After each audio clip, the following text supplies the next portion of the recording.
Okay, greetings, brothers and sisters. So, this is quite a video, and it's been probably a day since I've released videos. I'm putting this up Monday morning, so yeah, this is today's Sunday, October 26th. I started this on Saturday morning, then I was up at 2 in the morning because I realized that there was this uh, behind a paywall post by Candice Owen. She's got her own thing going on, chilling, for books and things she's doing, you know, like a good show would. And I was going to put that in the beginning here, but I decided that this was better to keep it in the order that I made it. So there is Trump, who shows that he's the most sheckled person, even more so than Charlie Kirk.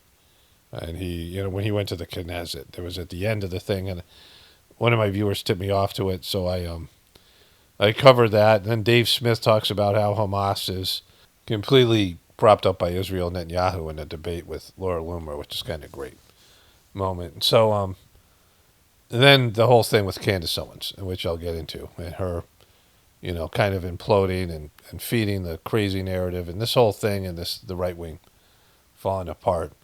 And she's going to post again on Monday. So when you guys are watching this, probably Monday afternoon, and I'll probably cover that on Tuesday, depending what's in it. We'll see how it goes. But a lot of things in this thing, a lot of sheckling. Like, this is all about sheckling. This is, how Trump just admits to how much America and American politicians are sheckled. He just goes in front of the Knesset and bows before them. And so it's kind of epic. All right, so let's get into it here. Okay, greetings, brothers and sisters. Somebody, one of my viewers sent me this part of the Knesset speech I didn't see.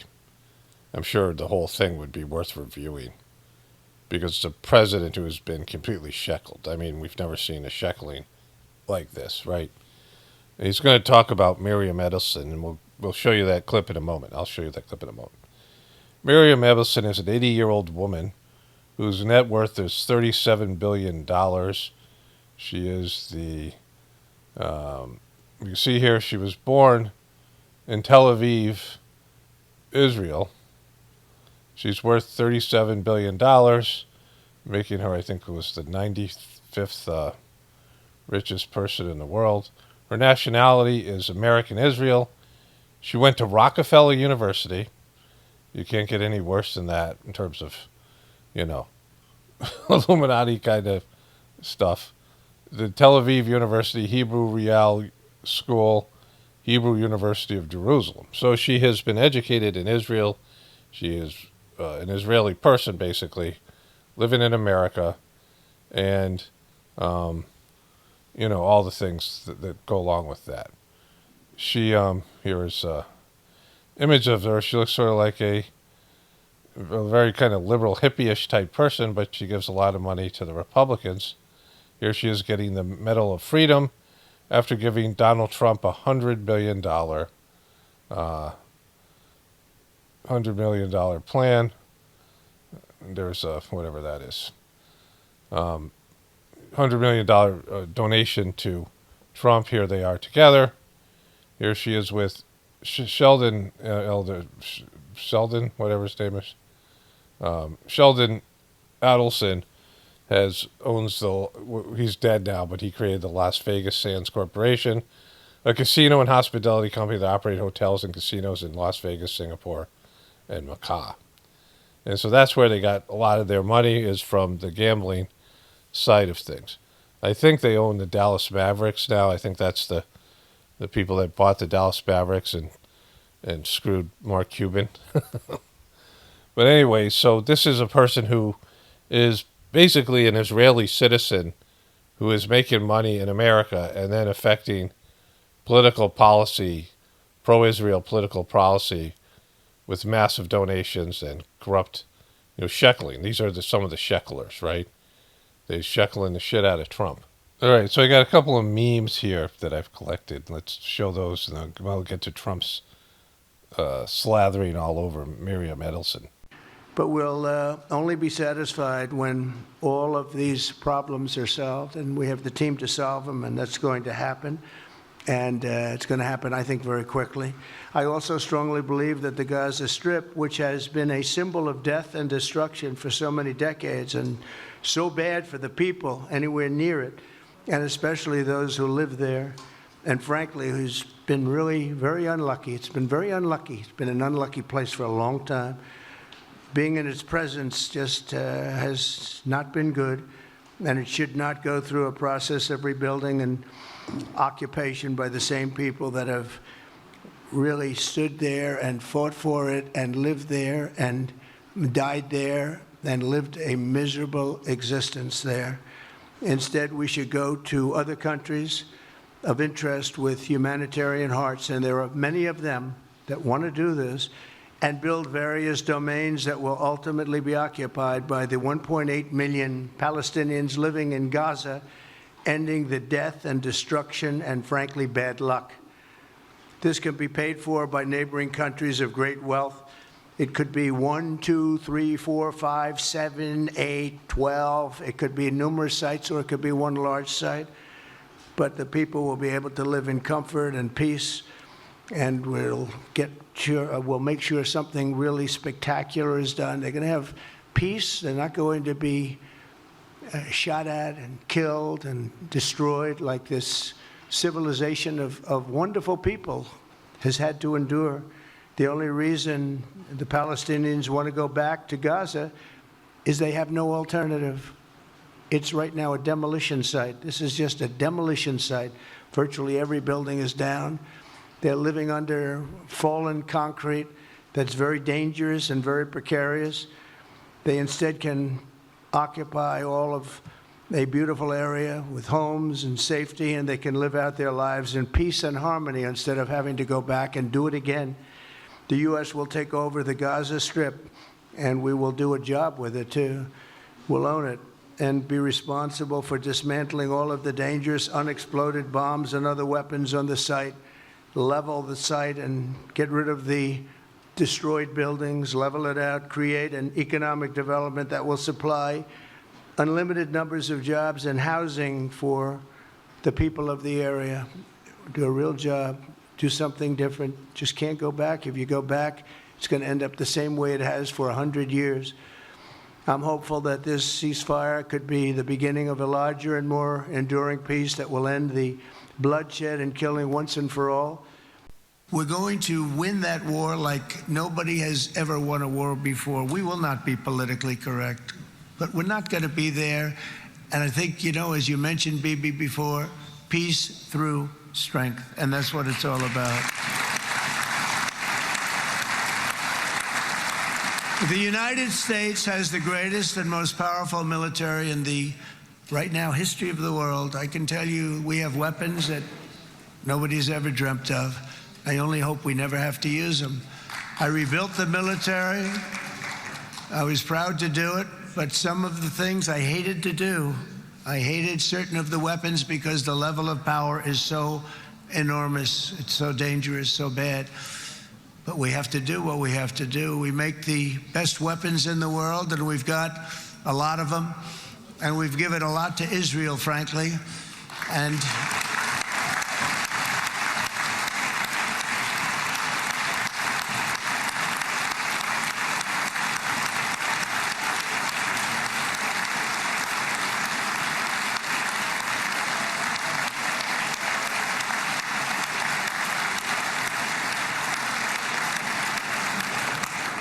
I mean, Bibi would call me so many times, can you get me this weapon, that weapon, that weapon? Some of them I never heard of, Bibi, and I made them.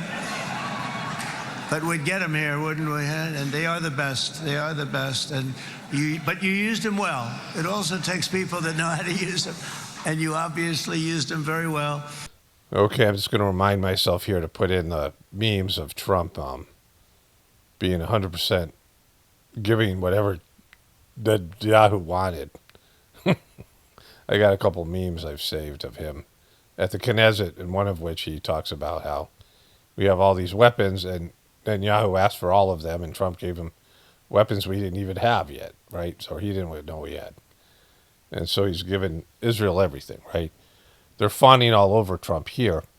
He's getting more applause than anybody because he just destroyed Gaza for them and backed Israel in a way that made him a complete puppet and just completely cucked by getting sheckled more than any other president.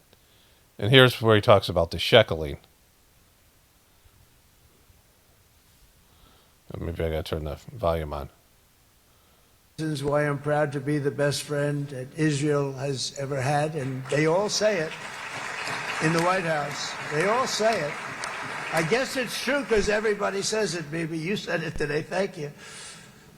But as president, I terminated the disastrous Iran nuclear deal, and ultimately I terminated Iran's nuclear program with things called B-2 bombers. It was swift, and it was accurate, and it was a military beauty.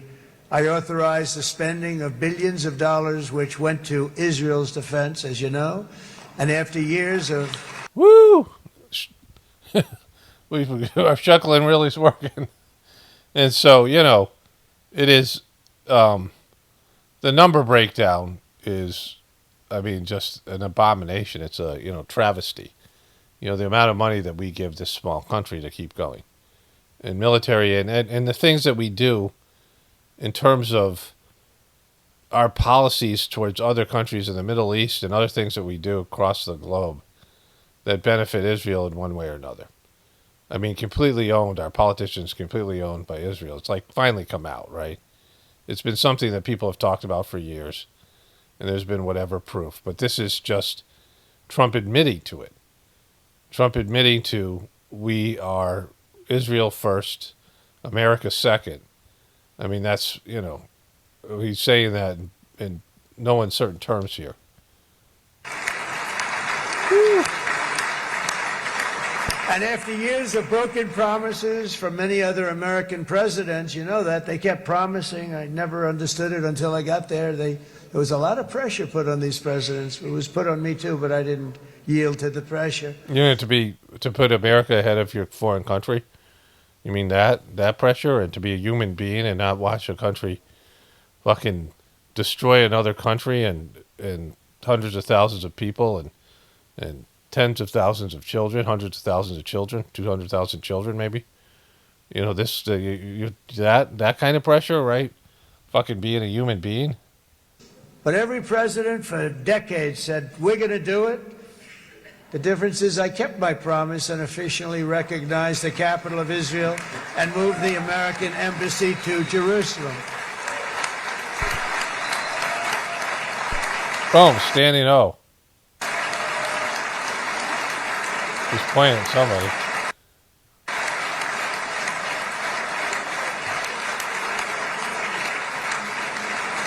Isn't that right, Miriam? Look at Miriam. She's back there. Stand up, Miriam. Stand up. So there's Miriam Edelson. She gave Trump $100 million, right? $100 million fucking...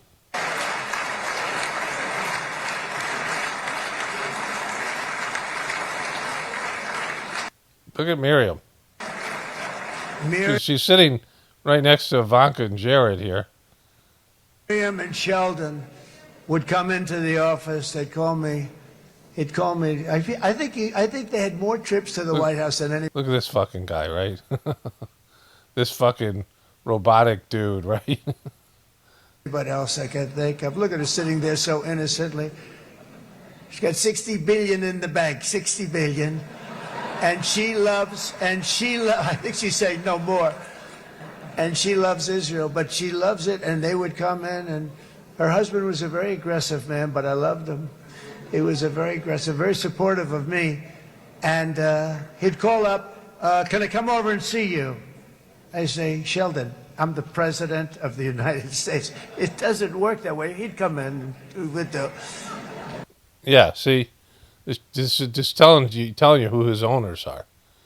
Just fucking telling you who owns them, right? This is Trump sheckling.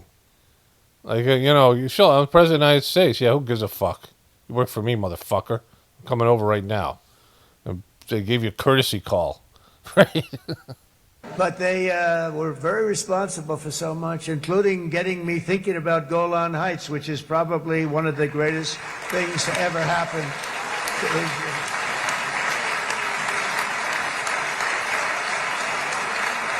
Look at this fucking robotic girl here. This effeminate, this tiny little cans. Sit down. Sit down, you guys. Miriam, stand up, please. She really is. I mean, she loves this country. She loves this country that she, so this is the thing. People who have dual citizenship, you should never, why would you ever allow dual citizenship? Why the fuck would you ever allow that, right? And, in Israel particularly. And so, you have people in the government who have dual citizenship. People working on behalf of American people who are more loyal to Israel. It's always been the case. But Miriam Edelson is clearly an Israeli first person. And when they're lobbying, it's for Israel, more stuff for Israel. I talked about Charlie Kirk being political. You can't serve two masters. And, Israel and America and politics and God and military and God, these things. You work for God, and then at some point, the other masters that you have are going to want you to do something that is against, in this case, American interests, right? America and Israel can't share 100% interest, right? Can't share 100% compatibility.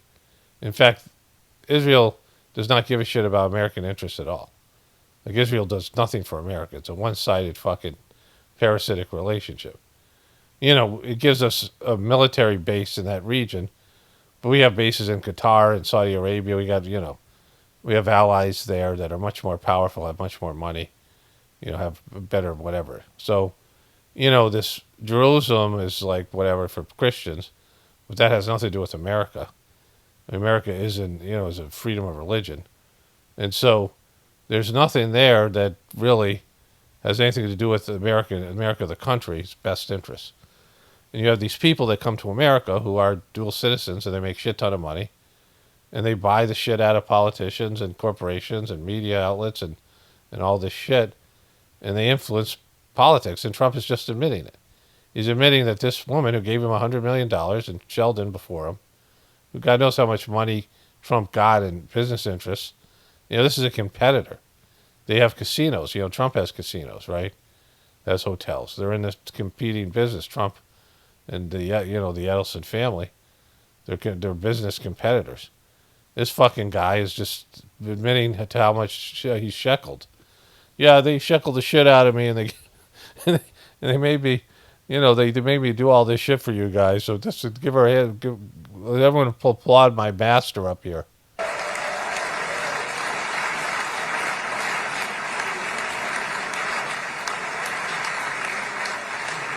She loves this country. Her and her husband are so incredible. We miss him so dearly.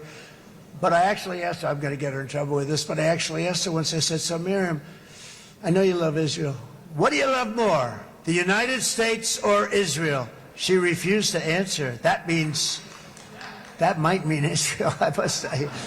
It totally fucking means Israel. I mean, I just said that shit. Just from my, I knew this going into this. I didn't even watch this part. I didn't watch any of it. Like, somebody told me about it, and I saw Miriam was being, I didn't know he gave her a standing O. I knew he gave her a shout out. But, I watched like 10 seconds of it, then I went and found somebody else had posted something about this. And then I found the raw material here, which I had covered before. And so, of course she loves Israel fucking more. You saw all this shit in her bio on Wikipedia. I mean, you know that just in general. And so she's not in it for America, right? She maybe lives in America, but she has property both places because she's a dual citizen. And that's where they make their money in America. And then they use that to influence America to prop up Israel. We love you. Thank you, darling, for being here. That's a great honor. Great honor. She's a wonderful woman. She is a great woman. I've always stood for the people of this community, and I always will. I'll always be with you. I'm always going. Because you guys sheckled the shit out of me. His relationship with bankers and Wall Street and people of the Jewish nationality, religion, whatever you want to call it, people who are pro-Israel, who are Zionists. He's had business relationship with Zionists, and he's benefited from them. So he knows where his rolls are buttered, his bread is buttered, right? He knows where he's going to get his shekels. And so this is just obscene, right? It's obscene. He's admitting to all this shit. Because, $100 million. She bought a Medal of Freedom she's got a American Medal of Freedom for donating a lot of money to go against American interests, right? This is traitorous behavior. And we've had people before. There's that guy, I don't know what his name is, but he's the guy who produced the Fight Club movie. And not too long ago, I would say 7, 8 years ago, he produced multiple Hollywood movies, and they came out as like a Mossad spy. He was spying. They had these rich people. Julia Child was one of them. They had these rich, wealthy people that were also spies because they were, hobnobbing with political figures. That guy, Roald Dahl, who wrote James and the Giant Peach, he was a spy for the British government. But this guy was a dual citizen who was producing American films like Fight Club and other movies, and he was spying on America. And so, that's completely fucked, right? That's and then he got outed and whatever, but they've stolen so many secrets. They spy on Americans more than anybody. They're supposed to be our allies, right? I mean, a lot of that data collection is done with companies that are run or are have some kind of dual citizen Israeli run companies. And so Trump's just admitting it, right? Admitting that he got sheckled, that he's the most sheckled president in history, and he's like bowing before his master here. Going to be with you. I guess maybe something could happen to change my mind. Somebody that's really stupid gets into office and wants to do really bad things, but that's about it. We don't think we're going to have that happen. I hope we're not going to have that happen. And this man is a good man right here. These two men are good men right here.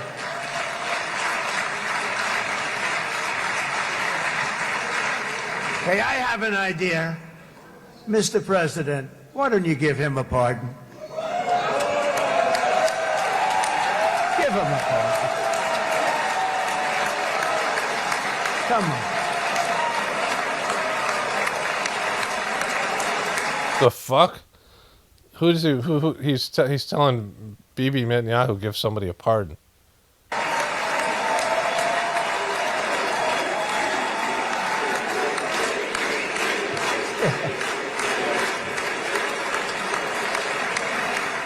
I don't know what this is about, but I'll find out in a moment.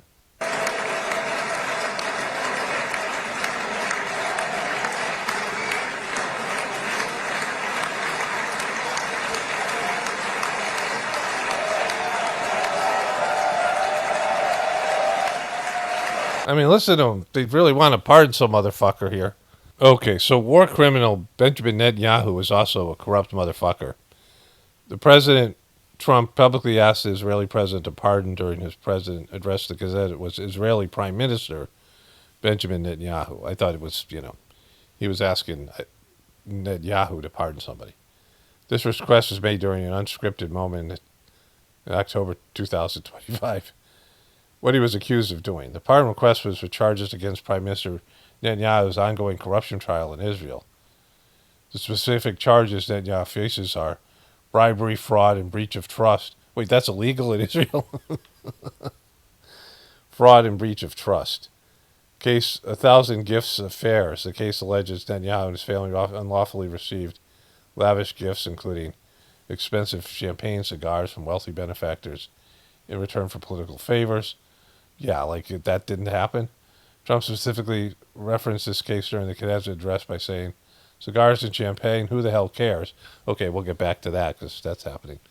The role of the Israeli president, the power of the pardon in Israel rests with the president of Israel, Isaac Herzog, not the prime minister. Trump directed his request to President Herzog. The producer of the movie Fight Club was also an Israeli spy in Aaron Milchan.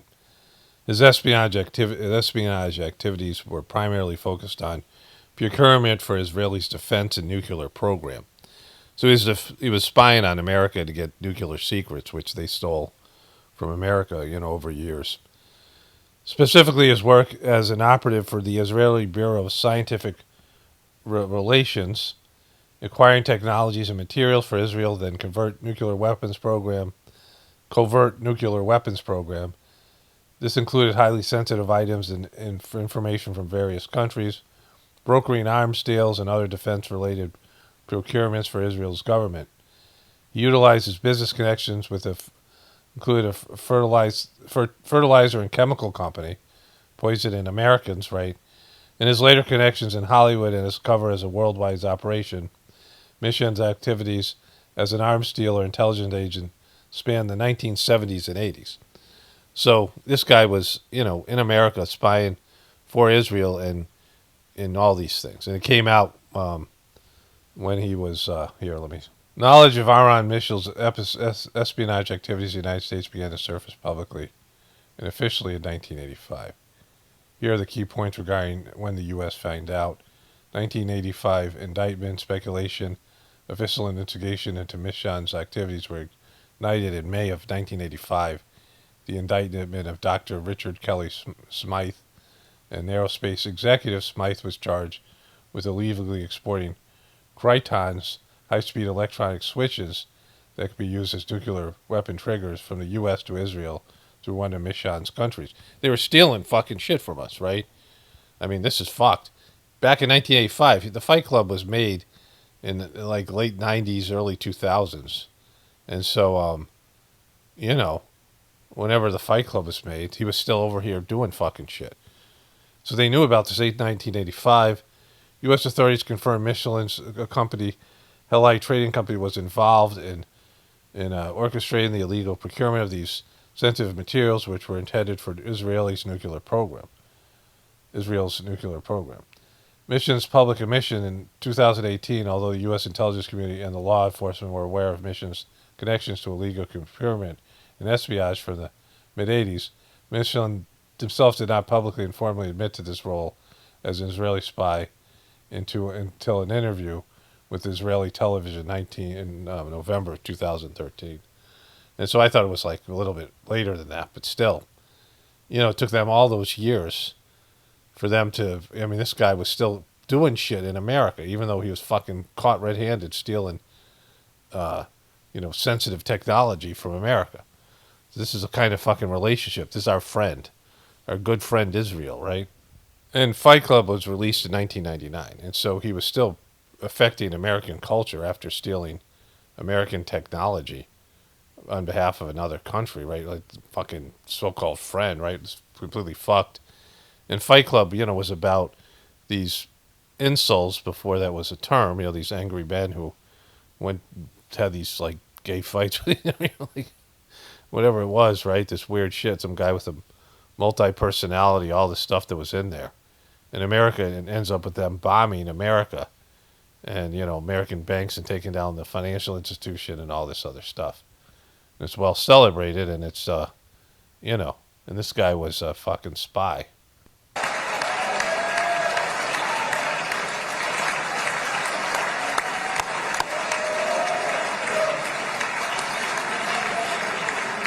By the way, that was not in the speech, as you probably know. But I happen to like this gentleman right over here, and it just seems to make so much sense. Whether we like it or not, this has been one of the greatest wartime presidents. This has been one of the greatest wartime presidents. And you mean prime minister? Cigars and champagne, who the hell cares about that? Who the hell cares? Woo! The amount of shekels that Trump and Charlie Kirk and these other motherfuckers take, the amount of bribery and corruption from Israel, but they're concerned about champagne and cigars in their country. They have standards. They buy American politicians like this piece of shit who's gotten completely sheckled up. $100 million of shekels from Marion Edison alone.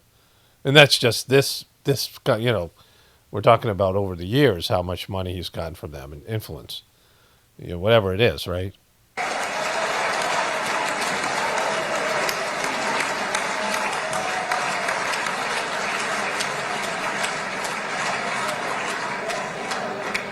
All right, enough controversy for the day, right?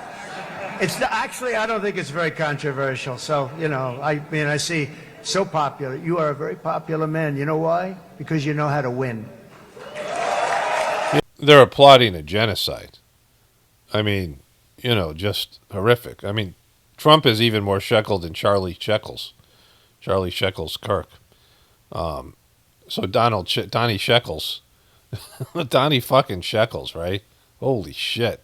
It's so bad. It's just right out there. Nobody fucking knows about it. Nobody's covering this in mainstream media, right? I mean, this whole speech could be, all of it was bad. Woo!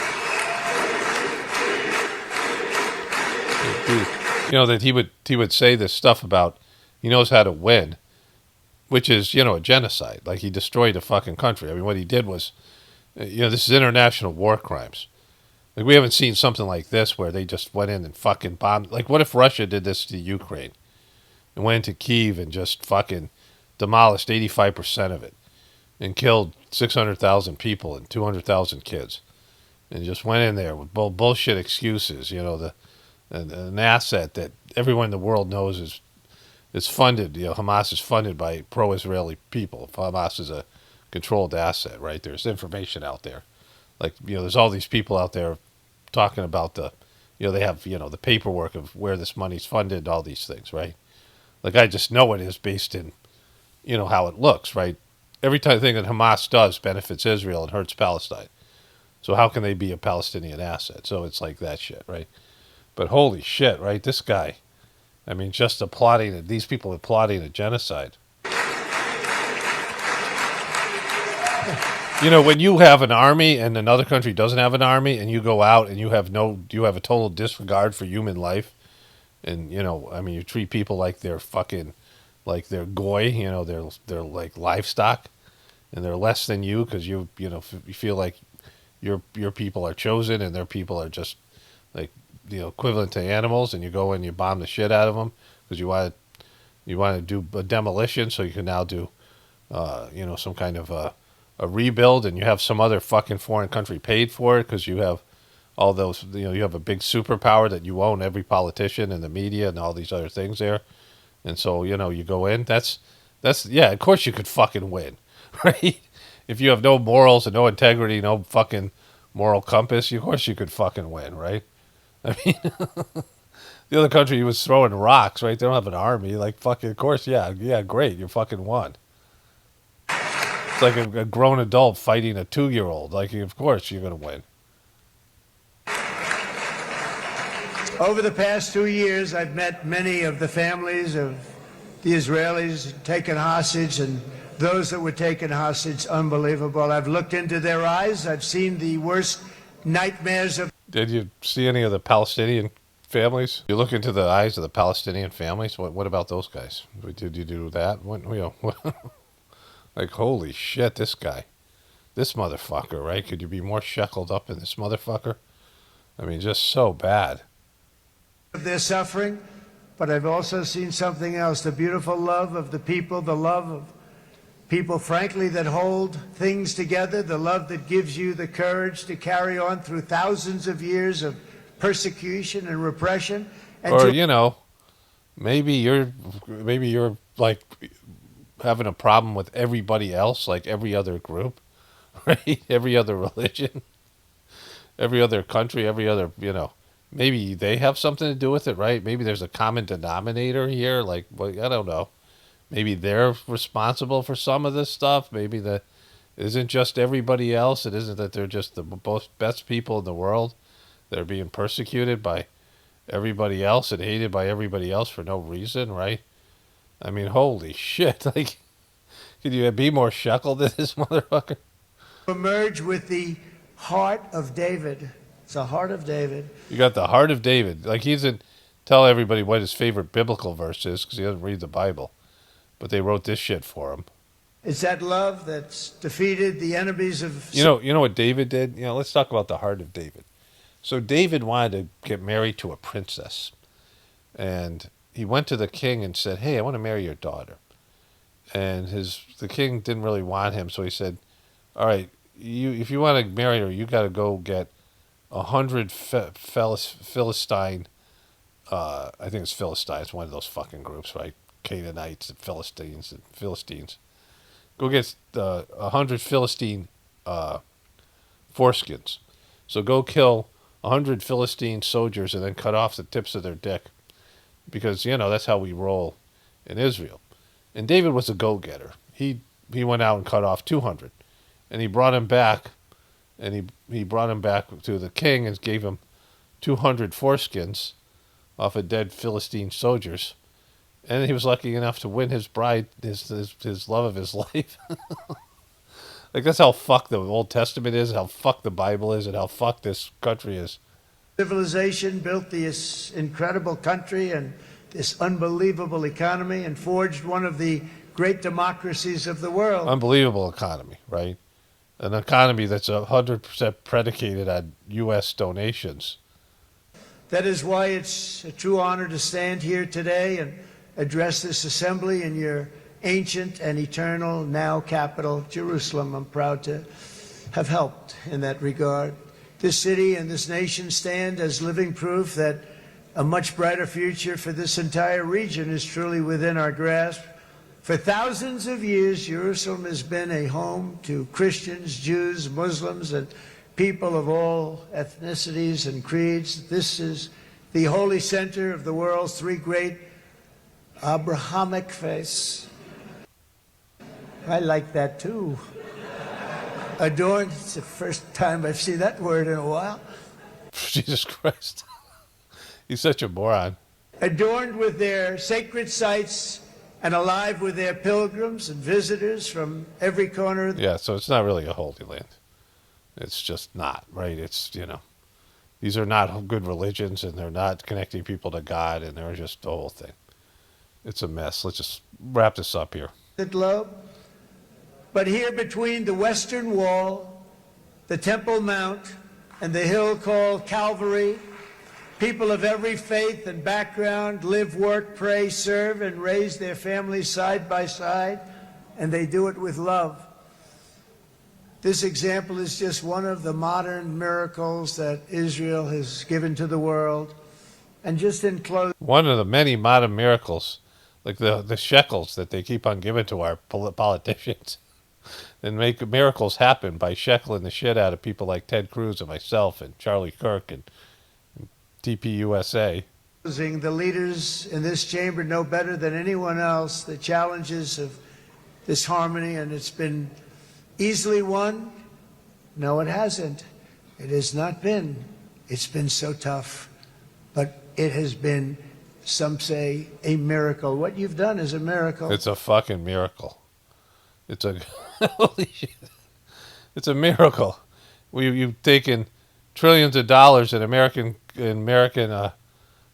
dollars and turned it into shekels and a military, and beat the shit out of a country that has no military and just destroyed them in a fucking ethnic cleansing and a genocide that we don't get to see anymore. We don't get these good old fashioned genocides like this anymore, right?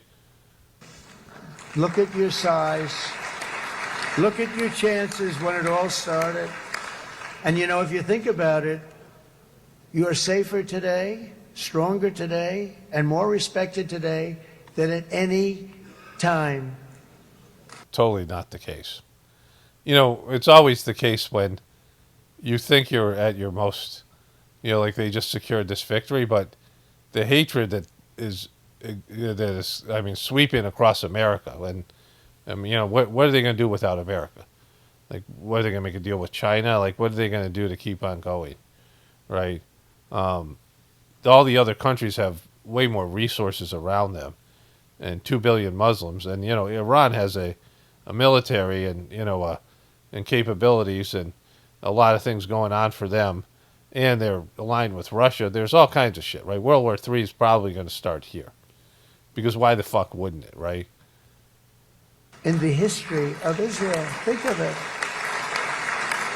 Yeah, they don't believe that shit, right? There's tepid applause to that shit. People used to say it wouldn't exist. They don't say that anymore, do they? Yet if safety, security, and coexistence can thrive here in the winding alleys and ancient paths of Jerusalem, then surely peace and respect can flourish among the nations of the broader Middle East. All right, I can't do it. The guy is sheckled like no one else. And when Trump goes, I mean, there's going to be the midterms, but when Trump goes, there's going to be, this is going to be an issue for lots of young people. And there is going to be backlash for all the shit that was done here in terms of censorship in America and all these things. And it's on the right and the left, which is always dangerous, and it's in the youth. And so, we'll see how it all goes. But I think World War III is coming because of this. So weirdly, maybe not weirdly, but this is Zero Hedge. And there's a debate between Laura Loomer and Dave Smith. And somebody either sent me a clip, I think YouTube must have recommended it. And it was a short clip, like a short video, small video, one of YouTube Shorts videos. But I found the whole thing here. And so Dave Smith confirms here, well, here it is. So a lot of these images were specifically from the music festival. So Zero Hedge, the guy's name's Tyler Durden, the main character from the Fight Club, because that's... Well, that famously hundreds of just innocent partygoers actually partying in the name of peace, ironically enough, sadly enough. Yeah, they're celebrating the Six-Day War in which they bombed an American ship. So, not really. Were killed, were slaughtered at the hands of Hamas. So when you see images of this, which you've seen countless videos like this, what say you? I mean, I don't know. What do you say to something like that? I think if any decent person should just be horrified. It's appalling. So I'd say, like, my first thought is that this is horrific and that anybody who did this ought to pay for it. And then I would say that my second thought after that, kind of processing it, is I just go, my God, like, what the punishment... First, what the punishment for anyone who perpetrated this should be, but then what the punishment for Benjamin Netanyahu to be the longest-serving prime minister of Israel and embark in an explicit policy to prop up Hamas for strategic reasons. And if you haven't looked into this, by the way, this may sound like conspiracy theory for people who don't follow this stuff and know, but this is in the front pages of Haaretz and the Times of Jerusalem. So I've seen these articles. People sent me this stuff. I've seen other people cover it or talk about it. It's, whatever it is, or people maybe leave comments about this, but it is something that I know personally based in, intuition, but also just common sense, that whenever something happens, whenever something is done by a so-called terrorist group or any kind of group, because we've seen this over and over again, it's a pattern of behavior. So it's two things. It's logic and it's pattern. So we've seen over and over again that these so-called terrorist groups will do something that hurts the group. And also protesters will also do something that hurts their cause. They'll do something that actually helps the other side. And so there are these plants and there's these groups that are controlled opposition, and we know this, where there's these false flag things, all this kind of stuff. And everything that Hamas has done has led to what's happened here, right? Hamas is the reason for Israel getting away, or the excuse they use for everything that they do. Not just, certainly going all the way back to the Holocaust, but in this circumstance, this idea that Israel and Jewish people are persecuted and that they are constantly being targeted and that they have to defend themselves because they're innocent, good people, and there's all these evil people going after them because of their religious beliefs and other reasons. But, Hamas, everything that Hamas did has fallen into Israel's stated goals, or Israel's, goals of land grab, land acquisition.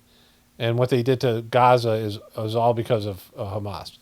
The Palestinian people are way worse off, and the Israeli people are way better off. And Trump and Israel is celebrating in what you just saw in that, whatever that is. So, I know this from just it doesn't make any sense that Hamas is an enemy of Israel when all they ever do is things that make Israel's goals come true, make their dreams come true, right? Just in the last couple of weeks. Why don't you clarify exactly what you mean by Bibi Netanyahu, the prime minister? I think he's on his fifth term right now. He openly advocating for Hamas. supported Hamas, and the reason he did is because even though when Benjamin Netanyahu... But where's your source on this? What's the source? Because we're here... I gave you two just there, but his direct quotes in front of the Likud party. This is just a fact. Do you not know this? No, I'm just asking what the source... Do you not know this? He's so obnoxious, Laura Loomer. sources because we have a lot of Well, I just people gave you watching two. this. Haaretz and the Times of Jerusalem from the last couple weeks, okay? So those are two sources on it, but I could also just send you his quotes in front of Likud party members. Now, when Benjamin, this is just a fact. If you don't know it, you don't know it, but go look it up, and I promise you, Twitter will inundate you I'm with just asking this. because we have a lot of people watching. The first sentence I said was giving you But go on, sources go on on. this. But go ahead. Okay. So what he said, even though when he comes over to America, when he's asking for billions in our taxpayer money, he says he supports a two-state solution somewhere in the future. But when he's talking to his own Likud party members, what he says is the reason we must support Hamas is because we're against the Palestinians ever having a state. And so you could say, first, there were two basic strategies, right? One was to divide the Palestinians in the West Bank versus the Palestinians in Gaza. And number two, which you can understand, Adam, right? If you're the international community, sure, I mean, if there's a She's got nothing. secular nationalist group who asks for statehood, maybe you listen to them in Palestine. But Hamas? Are you ever going to recognize, you're the United Nations. Are you ever going to recognize Hamas as a legitimate government? Of course not. And so they supported them. And Benjamin Netanyahu's exact words were, we can control the height of the flame. So he said, we'll support this radical terrorist group taking over, but we'll make sure it doesn't burn too high. And then the group he supported, he failed to protect his own people. Okay, so, the group that he supported is working for him, right? I mean, that's the only logical explanation. Because they're stated, they wanted fucking Gaza. Like anybody with everyone, who doesn't watch beachfront property? In Israel, we know from the people who are Zionists, and that's evangelical Christians as well as Jewish Zionist people or other people who are Zionists because they're getting sheckled, right? They're getting sheckled up. And so we know that all of those groups of people believe in the biblical rights, as Charlie Kirk said, the biblical land rights of the Jewish people that God promised them this land, and this land includes 7 other countries, parts of seven countries that are in Israel, and all of what's now Palestine, all of Jordan, all of Lebanon. And then part of Saudi Arabia, part of Turkey, part of these various other countries there, Jordan and these other countries, whatever they are. And so I show that map all the time. And so if they believe God promised them that land, then Gaza is, the first step is to take all of Palestine, which they slowly have over the years. And so, Hamas has made that possible. Anybody with half a brain would say, yeah, that's probably what happened. Because, even without having facts or sources or any of that kind of shit, you can just see why the fuck would Hamas do what it did when they knew they were going to get obliterated. As their sole purpose is just to kill 1,500 Jews and then lose 600,000 Palestinians and get kicked out of their country and have ethnic cleansing? Do you think it would be worth it to them? When anybody has a villain, this is like if you look at the Jussie Smollett case when he came out and said, hey, this is MAGA country. And he said shit that MAGA people wouldn't say.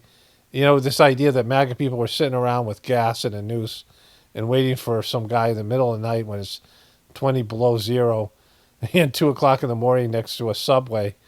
And they're waiting for somebody in, downtown Chicago, which is predominantly liberal.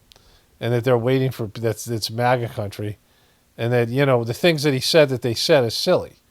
When you write a villain, and you see this oftentimes in TV shows and movies, you have to have, the perspective. The villain thinks that they're the hero, and they also have self-interest. The villain isn't just some suicidal person that just wants to hurt other people but doesn't have any self-preservation. They have these sociopaths. It just, there's people aren't like that. Occasionally there's a person like that, but very rarely. And, you have to make sense then. They have to, the rest of their character has to be developed to be about that, right? Sociopaths aren't, not, they care about themselves, right? They're not suicidal. They're not, I'll take down everyone else and I don't care what I do. You see these villains like, Jaws, the shark Jaws, where it's not acting like a shark would act. It's acting like a shark who is expected to be a villain in be a monster in a horror movie, and is specifically targeting people and kids and public beaches and areas like this and going after a boat and, at great risk to itself, right? whenever they make a monster that's just there to kill you and hurt you, doesn't have any other purpose, doesn't have any, any sovereignty, any, ability to live its own life. And so, Hamas, their one goal is to just kill Jewish people at any cost, but they don't give a shit about Palestine or themselves or, what's how that's, of course not. Like, it's silly. People have their own reasons for doing things. And when you make up these fantasy villains that are terrorists, and these terrorists are just horrible people who have been deprived, who have been victimized by some powerful government, right, and have a complete right to be angry, and that they have a complete right to fight back, but they don't use weapons because they don't have a military, right? And so this whole fucking bullshit thing that they concoct these narratives. It's just silly. I think he should face public trial, spend the rest of his days in Gaza. When you say support, how did he actively support them? He directed funds toward them, propped them up, withheld funds from the PLO. Look, you can't have it both ways, he okay? Said it openly. But you can't have it both ways. You can't say, oh, like these poor Palestinians and the Israelis are cutting off aid, and then also demonize him for giving aid. Hamas is the... Giving aid to Hamas? She just admitted that he had aid to Hamas, this gross fucking disgusting person. How does she have an audience, right? Like, she's supposed to be a truther, and she's like the worst person. You can't have it both ways. You can't say, oh, they're cutting off aid, but they gave money to Hamas. Listen, the elected body in Gaza, okay? I already showed you. All right, so, she's excusing. She just admitted that, first she said, where are your sources? And now she's admitting that they gave aid to Hamas. Anyway, so, it's there. Like, it's just right there out in the open. No one covers this in, like, mainstream media. It's not something talked about politically. But Hamas is just like Al-Qaeda was an organization created by America. Hamas is an organization that was supported and created by Israel. And now this whole thing has happened. Okay, so we're going to get to the Candace Owens things next. I put this video together last night, and most of it was still there, saved under an untitled video, which is never a good thing. But I forgot to save the changes I made, and so I'm trying to piece this thing back together. But I realized I did a voiceover here at the end of this segment, and then some hours later, in the middle of the night, I would put together this Candace Owens thing you're about to see after this short voiceover here. Okay, so I just want to add something here. I might read some comments. I might add something tomorrow. This video. Today's Saturday, October 25th. So everything I've done so far is on Saturdays. This video isn't going to go up till Monday. And then, we'll see what happens from there on out, right? In terms of, there'll be a video on Tuesday a little bit later. This will go up Monday morning, then Tuesday at 1 o'clock. And, these things. This way I'm trying to stagger the videos a little bit more. But anyways, there's a pathway where people will hate Jews, hate Jewish people. Like, there's a pathway towards that, right? Like, it's something that's happened over and over again. Like, there's, I've talked about some scars on a human level, but everything has some scars. Some scars is past impressions. It can be something that, like an addiction. It can be something like a talent. It can be natural things like having a family, like how many kids you're going to have, what kind of marriage you're going to have. Like, this is the stuff that goes into your horoscopes and things. This is, all these things that are a part of your soul's plan and things that you have to work off, mistakes you've made, choices that you've made, right? Freedom of choice, making wrong choices, having wrong attitudes, and also how you feel about it, like how deeply you're affected by something. Like, a good person has the risk of more severe samskaras because they get really affected by their mistakes. They feel guilt, they feel shame, and these things become, the more you dwell on something, the more you use the power of your mind, your universal mind, a mind that comes from the absolute that created the universe. We have this ability to manifest things. And so when you use your mind and you focus on things and you dwell on them and they form deep impressions, then it's something that's going to affect you in the future. But countries and land and, the environment, they all have some scars. And there's energy, like energy is held, information is held. If you go to a place where, my mom went to a place, I think it's in Europe. My mom went to Ireland and a few other places in Europe. I don't know if my dad went. I don't think he did. And my mom went to this cave where all these people were tortured and killed, or they were suffocated, or they were all imprisoned or something. And she said it was just like she felt this overwhelming sense of dread and fear. You know, my family and I were driving through this reservation, Navajo reservation, and at some point there was just this overwhelming sadness. Another place we were driving through was in Idaho, and we could feel there's a battle there, like some ancient. You know, there's things that energy is left at a place. You know, there's things that energy is held there. Sometimes, you know, people's thoughts. I mean, this is when people think about ghosts and things like that. You know, if there's a lot of trauma at a place and these things. And so my family had lived in a house where the former tenant had either been killed, murdered, or had committed suicide. And there was fucked up things in that house. And it wasn't like not always there. But, you know, whatever that stuff is, whether it's, you know, entities, disembodied souls, or things that have done in the past, you know, there's other places where there's spiritual energy and it just feels godly and pure. That's why people like to go to places like the ocean and the mountains where there's, you know, there's this element of purity and cleansing and things that happen there that, you know, that you don't see in cities. Like when you go to cities, the stress and just the collective thoughts of people.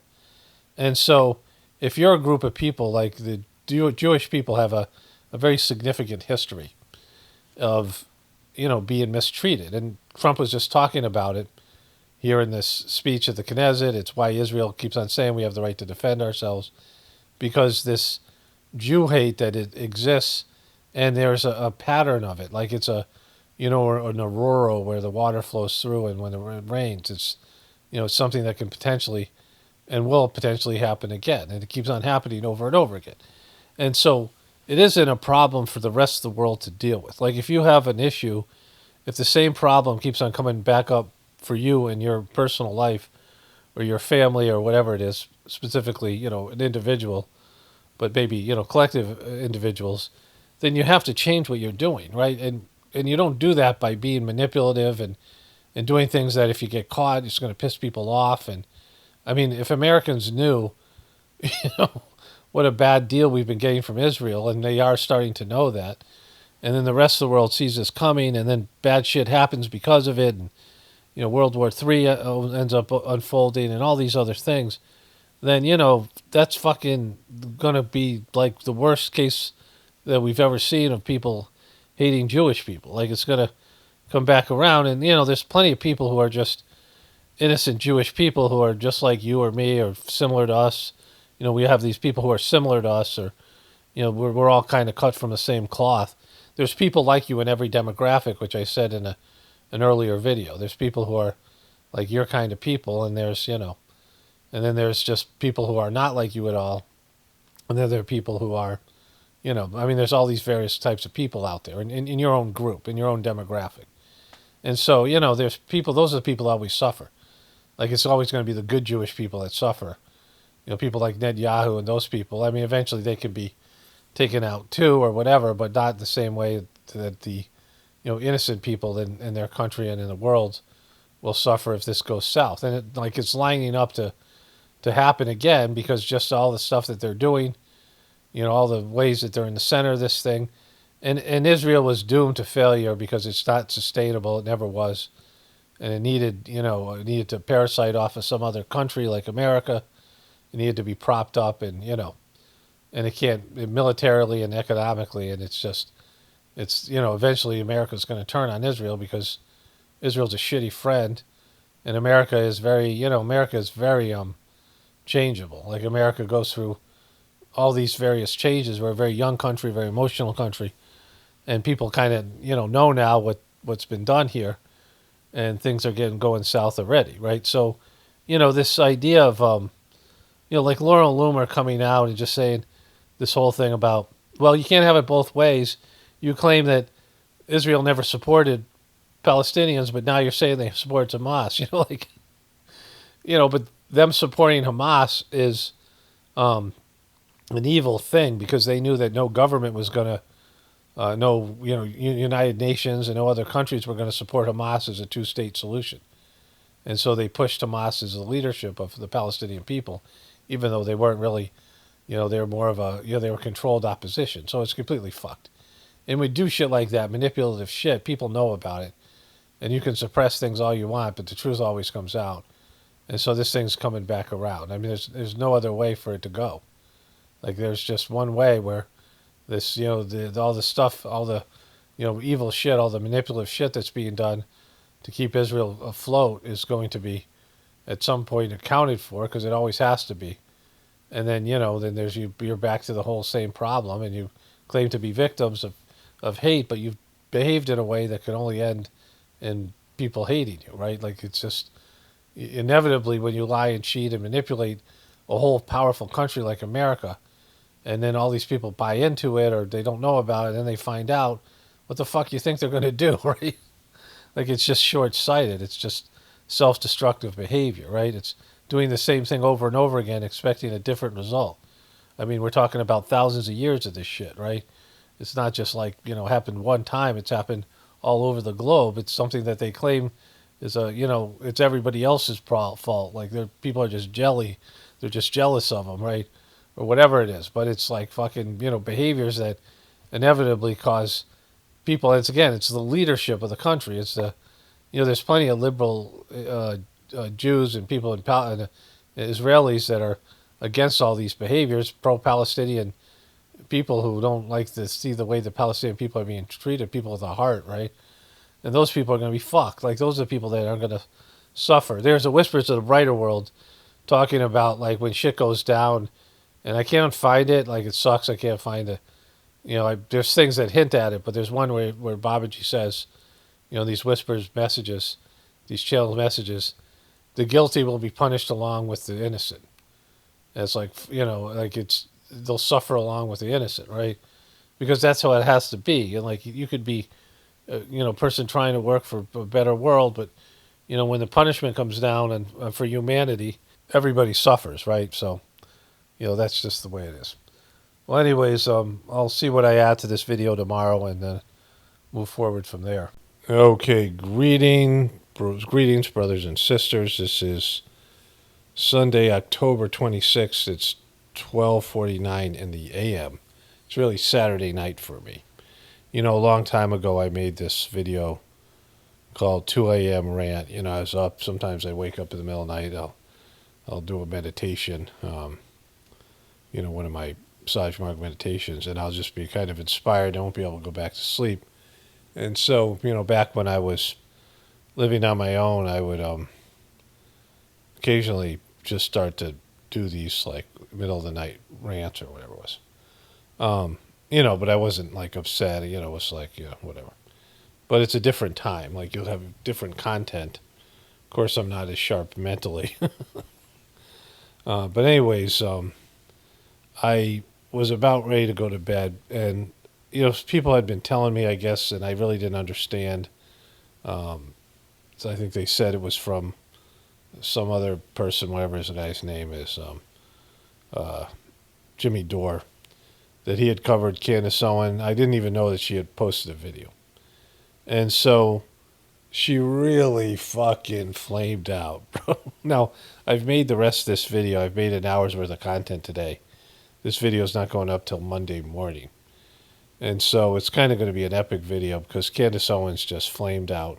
She checked all the boxes of self-destructing shill, right? Just brutal. And so let me get into it. So she was doing okay work for the kind of level that she's on. She's not really a truther. She's she's a part of this show. She knows these people. She hobnobs with these people, right? She's part of the club. Whatever club that is, whatever it is, right? But she was going after Israel in a way that was effective. And she was blowing up the Charlie Kirk DP USA world.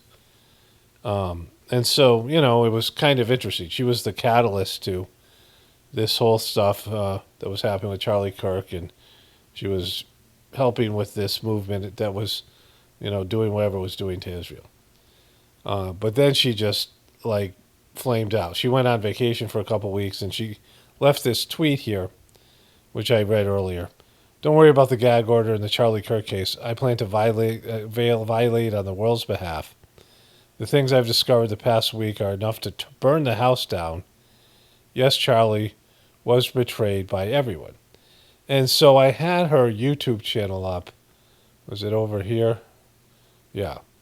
Waiting for her to make a video and, say what she had to say, right? She's had a bunch of information that's going to burn the house down. But instead of doing that, she posted a video. She has this website, right? So she's getting millions of views here, right? She's, that's them, these guys. She's getting millions of views here. She got 2.8 million views, 2.3 million views. Her husband's worth hundreds of he's worth billions of dollars. So he's a billionaire. And she's got successful business things going here. And so instead of posting the video on here, which would be the smart thing to do for her, she decided to do a cash grab and post a video here on her channel. And you have to join her thing for $16 a month and to get into Club Candice and Candice Book Club. She also decided to pitch a new book, which she claims the Zionists are buying her book to steal her information from her. And so, she's going full Alex Jones. And so after that tweet was up, she, this is her official page here. She decided to, release these videos, right? And, this is her page here. And so she's launching Candice's own book club, which will meet twice monthly, unfiltered, free. And then stuff about these guys. She's gone back into the stuff with them. And then she's still posting stuff on them. And then she has stuff here about I gotta go down here farther here. She has stuff about some of her videos that she's posted here.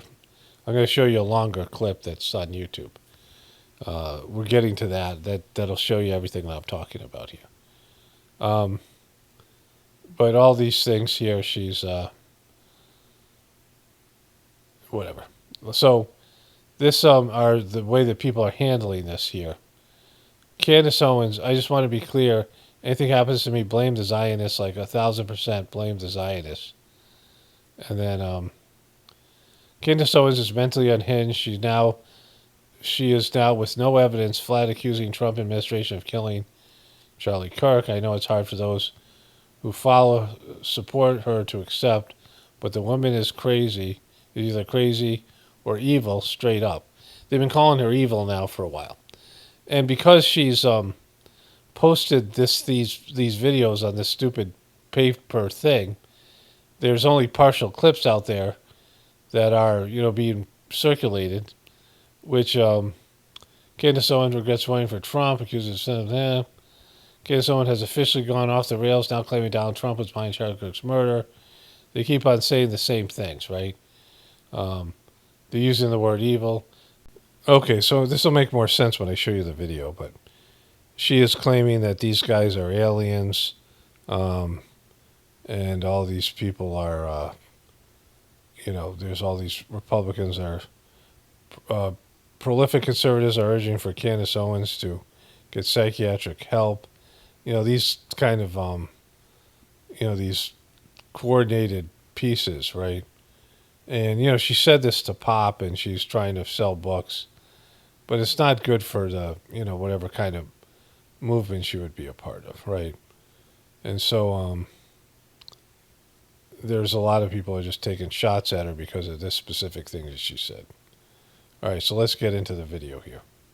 Okay, so these are the boxes that Candace Owens checked for self-destruction here. Number one, she said that she did this because she's doing this because she's really good friends with Charlie Kirk and she loved the guy. And if she was killed this way, that she wants someone to seek the truth. And no one else is seeking the truth, right? And in that tweet, she implies TPUSA and his wife and all these other people betrayed him along with Trump and the rest of them. And so she said she was going to bring the facts. She was going to She has all this information and research. And so instead of putting that out on a YouTube video where she would get millions of views and people would circulate, clips of it and talk about it on Twitter and other places, and she would have, things that were facts or factual adjacent, some things that she could present as being factual, whether they are or not, the way that you would present something as a journalist, which she claims to be. And so she would do it publicly, but instead she does it up privately on her account. She comes out in a sweatshirt. She looks sort of, disheveled, right? And then she says crazy shit, which these people who are going to attack her are going to leech onto, right? So she no longer looks like she's doing this as a, some sort of.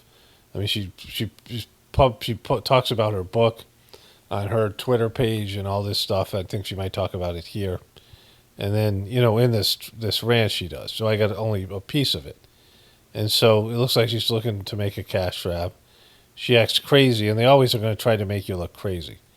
And, when I searched this thing earlier, about 2 hours ago, there was all these high-profile Republican people that were talking about how crazy she was and how unhinged she was and how everyone, how do you feel about Candace Owens now? Do you trust her? Do you believe her?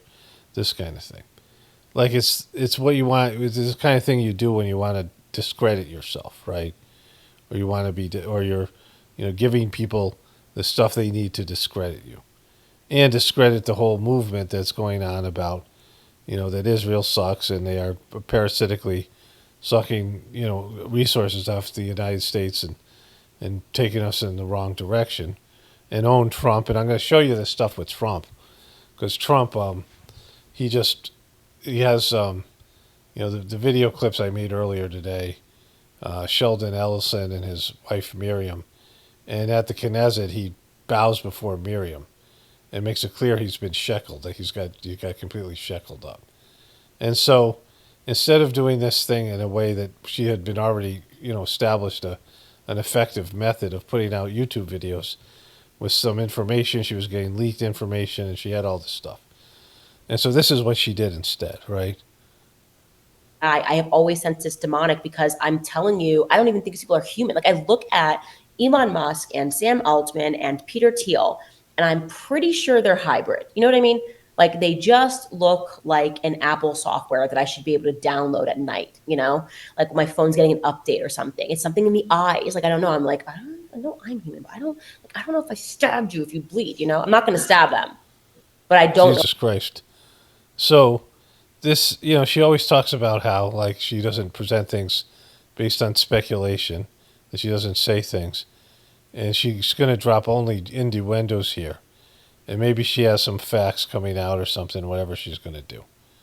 But, like, this is just the wrong way to go about it, right? It's been 2 weeks. The story's kind of dying. People move on. People, when people are upset about something emotionally, there's a shelf life. And then they just want to move on, like, especially when it comes to death and these things. Charlie Kirk's a piece of shit. We'll get into that in a moment here. If they bleed all the way, I think a battery would fall out. You know what I mean? And I just get that sense. I've always known it was demonic.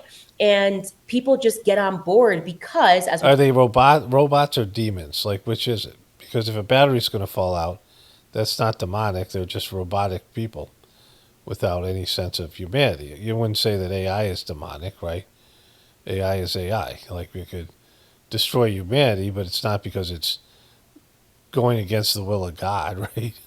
Like, AI isn't choosing to go against the will of God. It's just computer technology. It's going to be warped in any way that people warp it. But, that's whatever it is. Talk about in this book, they are using science and this idea of technology and this idea of transforming society for the better to indoctrinate us into accepting this.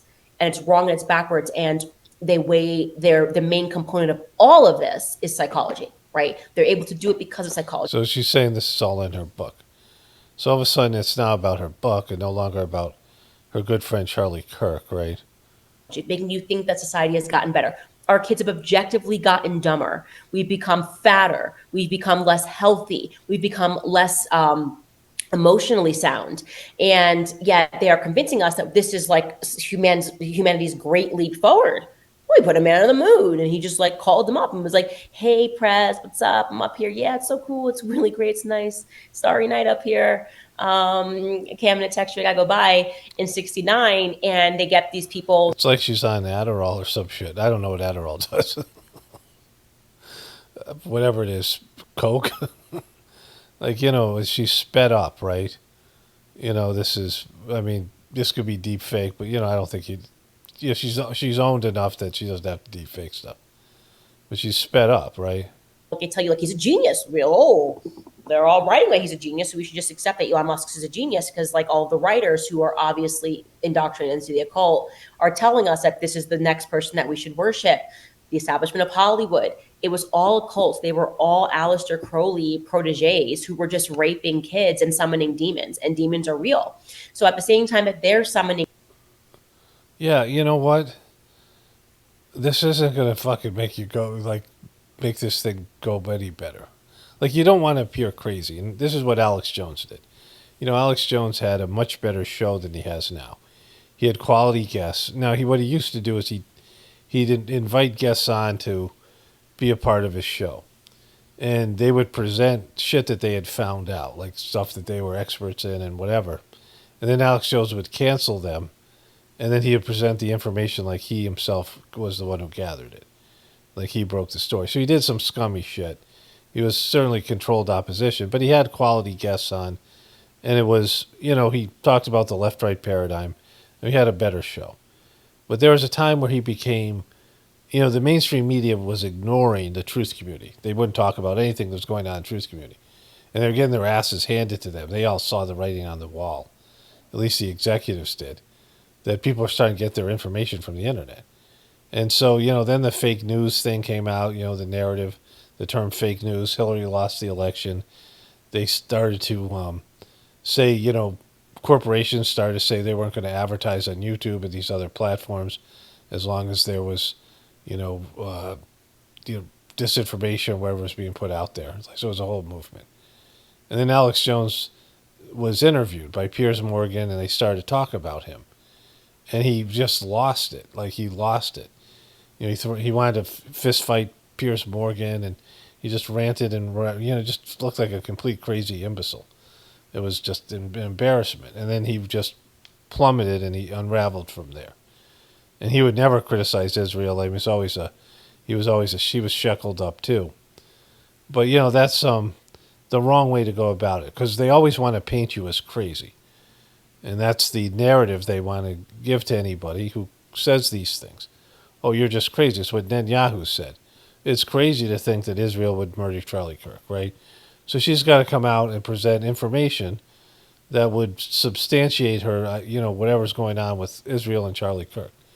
And she's gone down this tangent here, talking about all these other things that are, you know, technologically, people who are merged with technology and this demonic bullshit and the occult and Aleister Crowley. You know, that's not what you need to be doing here, right?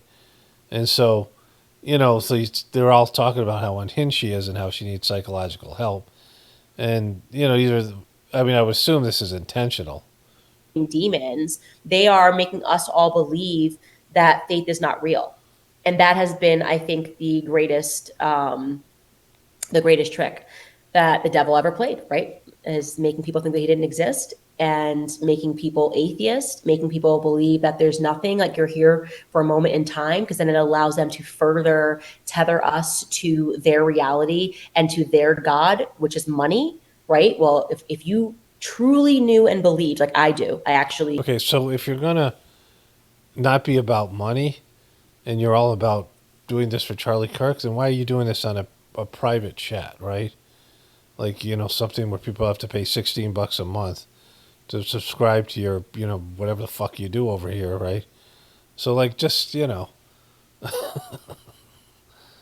know that this is not it. Like, I know this is not it. But if you truly believed that, you wouldn't sell your soul. People think that that's just like an expression. Oh, he sold his soul. No, you are literally selling your soul. Like when you tell lies and you go down a path of lying because you're so afraid of not having the security of a paycheck, or you're willing to do something terrible to maintain that job, or keeping your mouth shut. Okay, so she's talking about she's not talking about, but this is what Charlie Kirk did. Like, she talks about what a great guy Charlie was, and she was a part of Turning Point. Now, Charlie willfully lied about Israel and was getting his ass handed to him by all kinds of different forces of anti-Israel and anti-Zionist forces in the Republican Party. People showing up talking about the USS Liberty and these other things. And he was completely sheckled up. He was created by pro-Zionist money. And so Candace Owens was a part of that shit, right? And so Charlie got whatever, you get when you make a deal with those kind of people, with with these corrupt government motherfuckers that are desperate. I mean, Israel can't lose American support. Israel can't, survive on its own. And so, if she's going to be honest about that and say these people are taking money and that's the devil's weapon, then Charlie Kirk went fucking deep down the rabbit hole, $100 million. Like, the more money you take, if, money's demonic and it's debt-based money, and you can call money demonic, but, it depends on what you use it for and how you get it. But Charlie got it in the worst possible way. He was betraying his country, he was betraying his religion, he was betraying his audience, which is the worst of worst, young people. And so, you're not being fucking anywhere near close to being truthful here. Because what she's talking about here is what Charlie did, right? Like, when you tell lies and you go down a path of lying because you're so afraid of not having the security of a paycheck, or you're willing to do something terrible to maintain that job, or keeping your mouth shut to maintain that job. We're seeing it right now with the Charlie Kirk case, right? You're selling yourself, like, there's a life after this. They have made you pledge your allegiance to their dollar because they know life is going on. They know that. They Shekels. want you to literally sell them your soul. That's my personal belief. It's why I am religious. It's why I speak about, my faith openly, because I just know if this is not it. And I just know these people are demons. Like, I don't know. They just look at the way they breathe. Like, you know what I mean? Same thing. I look at Sam Altman. I'm like, look, I don't know. But I know. That's not because I droid, obviously. Just really needed to just take a breather and really process everything that happened with Charlie and what it kind of means in terms of where we are. And I think it is a circumstance where we just know. We just know that he was truly betrayed in one of the most egregious ways. Just really needed to just take a breather and really process everything that happened with Charlie and what it kind of means in terms of where we are. And I think it is a circumstance where we all. Okay, so this is somebody clipped this stuff here. And, I'm not paying $16. Not that, I mean, I can't sit through this whole thing. Whatever it is, I don't know how long this video is. But this is the part about Trump here. We just know. We just know that he was truly betrayed in one of the most egregious ways that I think I've ever seen. It has made me lose faith in politics. It has made me fully lose faith in Trump. And my heart aches for the fact that he gave so much of his life to Trump and to politics. No, he got shekels. You're the one who came out and talked about this. You know how much money he's getting from Israel. And you guys were all pro-Israel. You were pro-Israel. Like, you guys were on the wrong side of things. These people who are all of a sudden have these come to Jesus moments, like Tucker Carlson, and I don't mean Jesus, I mean, in terms of the truth community. All of a sudden they become truthers, and the people celebrate them, and they get millions of views, and they get all this fucking support, and, they're, just because they had a revelation, or they claim to have a revelation, and they embrace some of these narratives, doesn't mean they ever left their shill position that they had before, right? Just because, like, Charlie Kirk was starting to question Israel doesn't mean he was doing it for the right reasons. And he was doing it either because he was ordered to do it, or more likely because he also had to keep his audience, and he was trying to do all that shit, and, all these things. These things aren't scripted in a way that people think they are. They are, there's some wiggle room, and everyone's just supposed to know what to do. And so if they get out of line, there's forces that be that they'll get, there'll be tweets, there'll be a movement, and they'll realize all of a sudden their handlers will come talk to them, and they'll, whatever it is. But she's saying she lost faith in politics. You're only where the mediocre truthers are. The left-right paradigm is like truther 101. And so, of course, you should have faith in Trump. The guy made the fucking vaccine. He completely got worked on COVID, and then the whole way that he did January 6th and all that bullshit. Like, it was just, he's always been, even before that, he's always been a selfish piece of shit. Like, of course, the guy was never going to be what he claimed to be. Of course, he was a grifter. I mean, everyone should know that. And she's saying that stuff that Charlie Kirk, well, here, let's just watch this part. In terms of where we are, and I think it is a circumstance where we just know that he was truly betrayed in one of the most egregious ways that I think I've ever seen. It has made me lose faith in politics. It has made me fully lose faith in Trump. And my heart aches for the fact that he gave so much of his life to Trump and to politics. And they just were like, nope, that is it. It serves us or it doesn't serve us, and we want to move on. And so here's a holiday. Bro, if they try to give me a holiday, what is with them giving people a holiday after they kill them? Why is that a thing? You know what I mean? Like, oh, Martin Luther King, what about this holiday? What about this boulevard? Anyways, let me knock it off. Like, they're going to give Charlie Kirk a boulevard. They already did. They did in Israel. They gave him freaking boulevard. It's like, as soon as they give you a boulevard and a holiday, they definitely killed you. Okay, there's no question. They killed you. There's no way. That's like their signature thing. It's like that's what they do. It's the Fed signature. It's how they sign off after they murder you. They're like holiday and a boulevard. And it's never on a nice side of town either. Like Charlie Kirk Boulevard is not going to be a nice side of town. Anyways, I will be back on the 27th, you guys. Thank you guys for all the support throughout these couple of weeks, these last really kind of 6 weeks since Charlie died. Okay.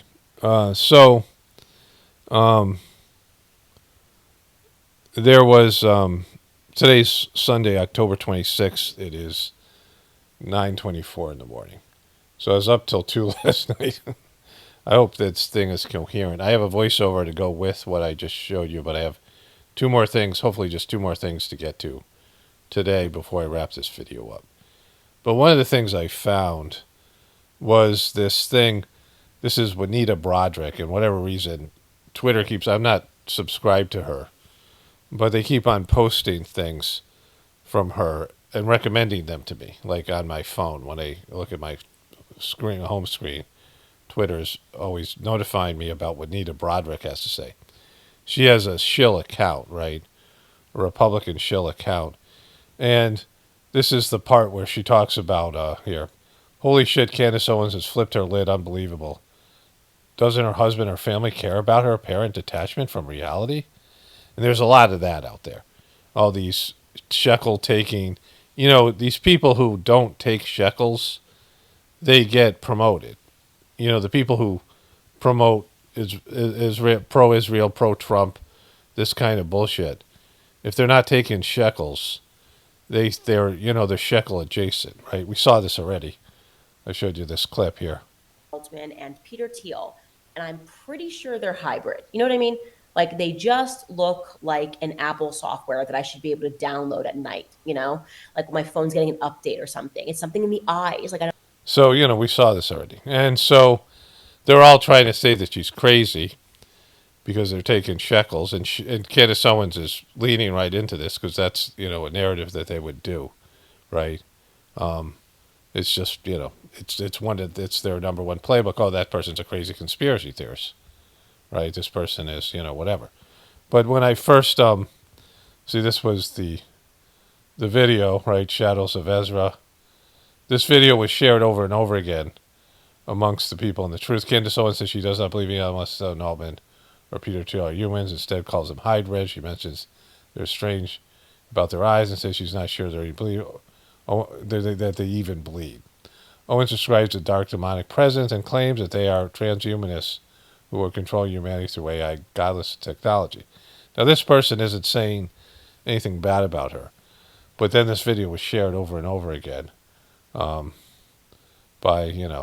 This got 7.4 million views. Twitter's numbers are pretty sketch, but, it got lots of views and was shared by all these people, and most of them were Republican people trying to cover for Israel and cover for Trump. And so Candace Owens walked right into that, right? When I first did the search I was looking for this whole video from Candace Owens. When I first did the search, almost everything I found was people who were sheckled up, or again, if they're not taking the shekels, they get promoted, right? Like if you are working on the behalf of Israel, you get promoted on these social media platforms. And so, there's people who are aspiring to get shekels, right? There's shekel taking people and people who want the shekels. And people do it for free, but then they get supported. And Candace Owens used to be one of these people. She used to support Israel, just like Megyn Kelly and Tucker Carlson. And then they started to break a little bit from them. And Charlie Kirk was starting to do that, not because he felt bad, but because he was concerned about a genocide or concerned about America. He was concerned about his show and his platform. Okay, so I have a voiceover, like I said, to go with this, but let's get into these other two things I want to show you here. So this popped up on Facebook. Shocking conversation in court. Erika Kirk collapses after hearing the truth.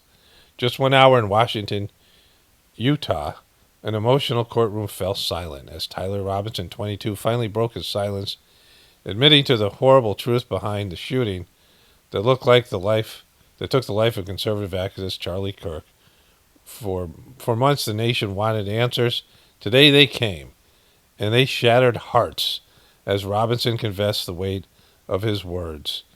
Struck like thunder in front of Erika Kirk, Charlie's widow, could no longer stand. Witnesses say she fainted, overwhelmed by grief too heavy to bear. I forgive that young man, she said. I forgive you, young man. Young man, I forgive you. That young man. Overwhelmed by grief too heavy to bear. It was not just, Lord, forgive them for what they not do. Forgive them for what they did and what they did. Remember, she muffed that thing. I forgive that young man. And just a confession. She fainted, overwhelmed by too heavy to bear. It was not just a confession. It was a moment when the world seemed to stop, when pain, justice, and memory collided. In one unbearable instance, outside the courthouse, supporters wept, prayed for Erika, for Charlie, for the nation, struggling to make sense of such a senseless loss. Some wounds time may never heal, but truth, however painful, has finally been spoken. I talk about this in the voiceover that's coming up to some extent, but I want to say something. I want to add to that, right? When I talked about this with Candace Owens, like she is going out there basically saying, and who knows what she's going to drop. She's got this thing coming out Monday, probably late afternoon. So I'll post something about it on Tuesday at some point. But she,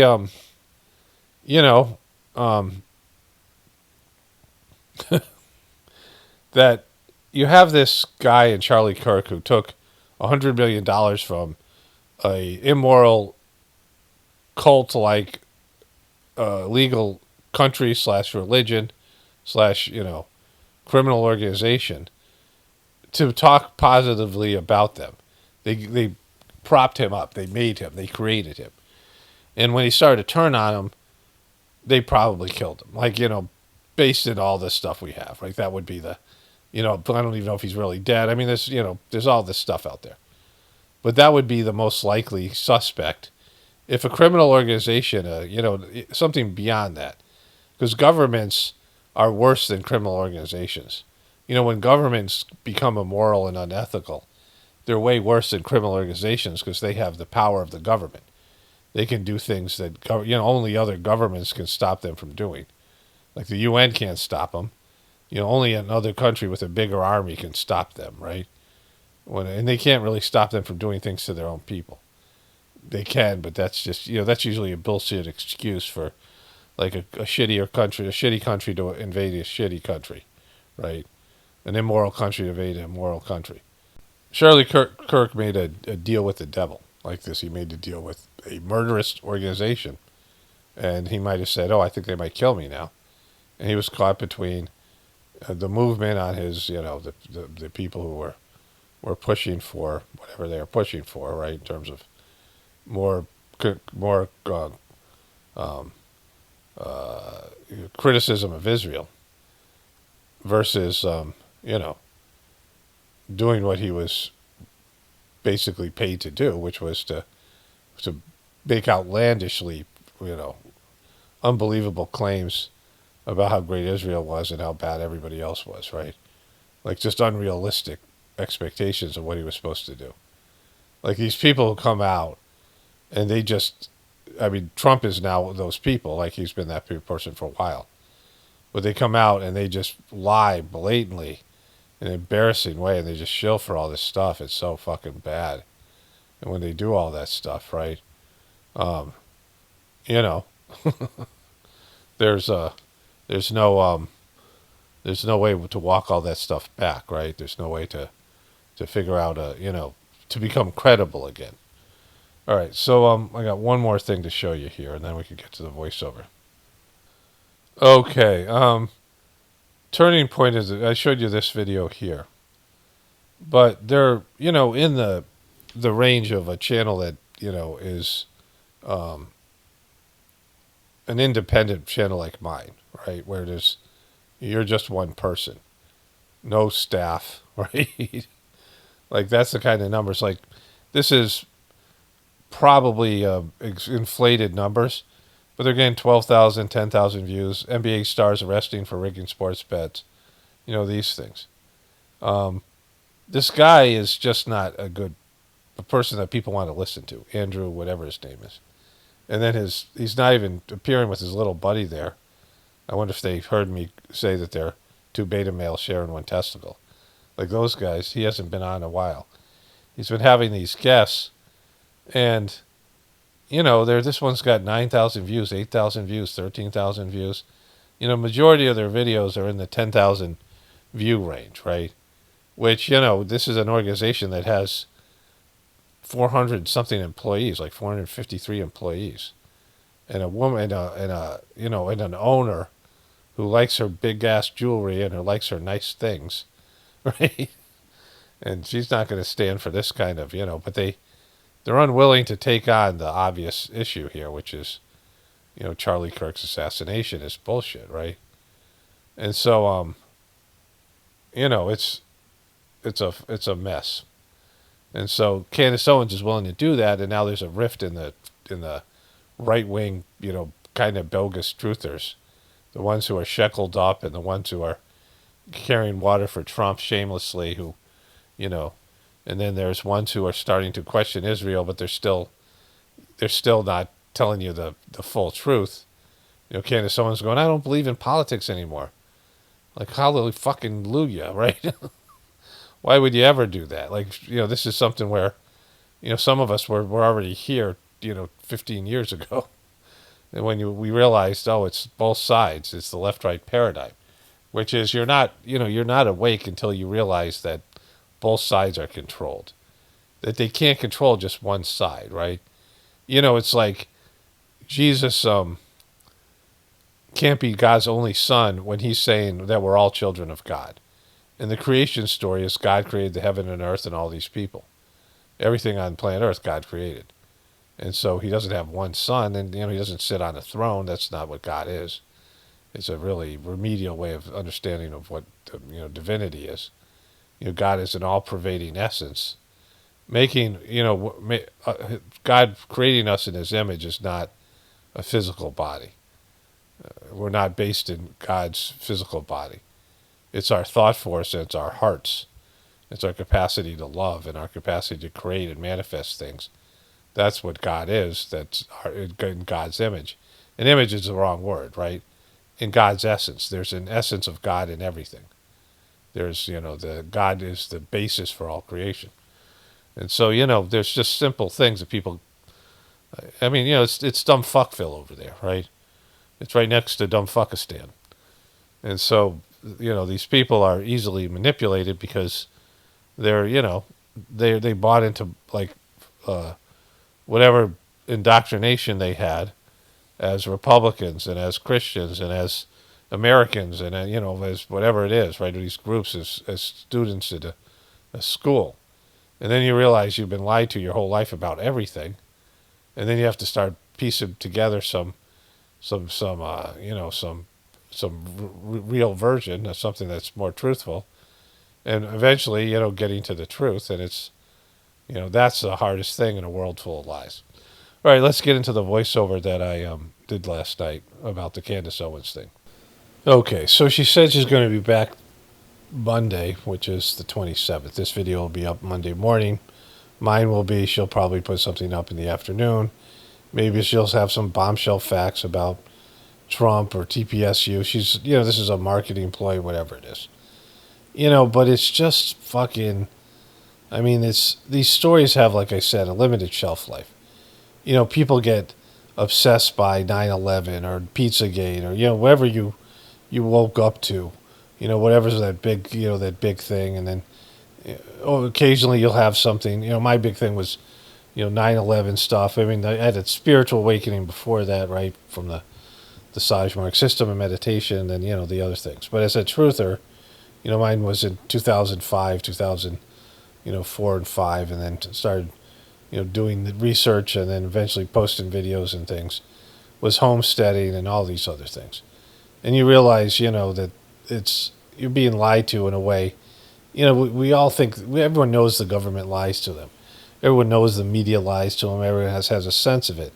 But they think it's with parameters that people are good people. They just, they tell little fibs, and little, harmless lies. And then there's some, like, really evil people that, do shit that kill people and hurt them and whatever, like corporations and whatever it might be. But not like a whole system, and the whole system's fucked. Like, they think America's basically good, and they believe in the patriotic bullshit and all this stuff. And then you wake up and say, it's not. And if you truly wake up, you realize that the whole system's demonic and going in the wrong direction. And there isn't like Candace Owens is trying to, these are the deep state demons, and these are the, just the naughty people. It's just the whole system's fucked. It's taking us in the wrong direction. And, it's an ungodly system. And it can only come down, but nobody wants to deal with that shit because it means that you have to change dramatically. And what are you going to do without the system? Like, it scares the shit out of everybody.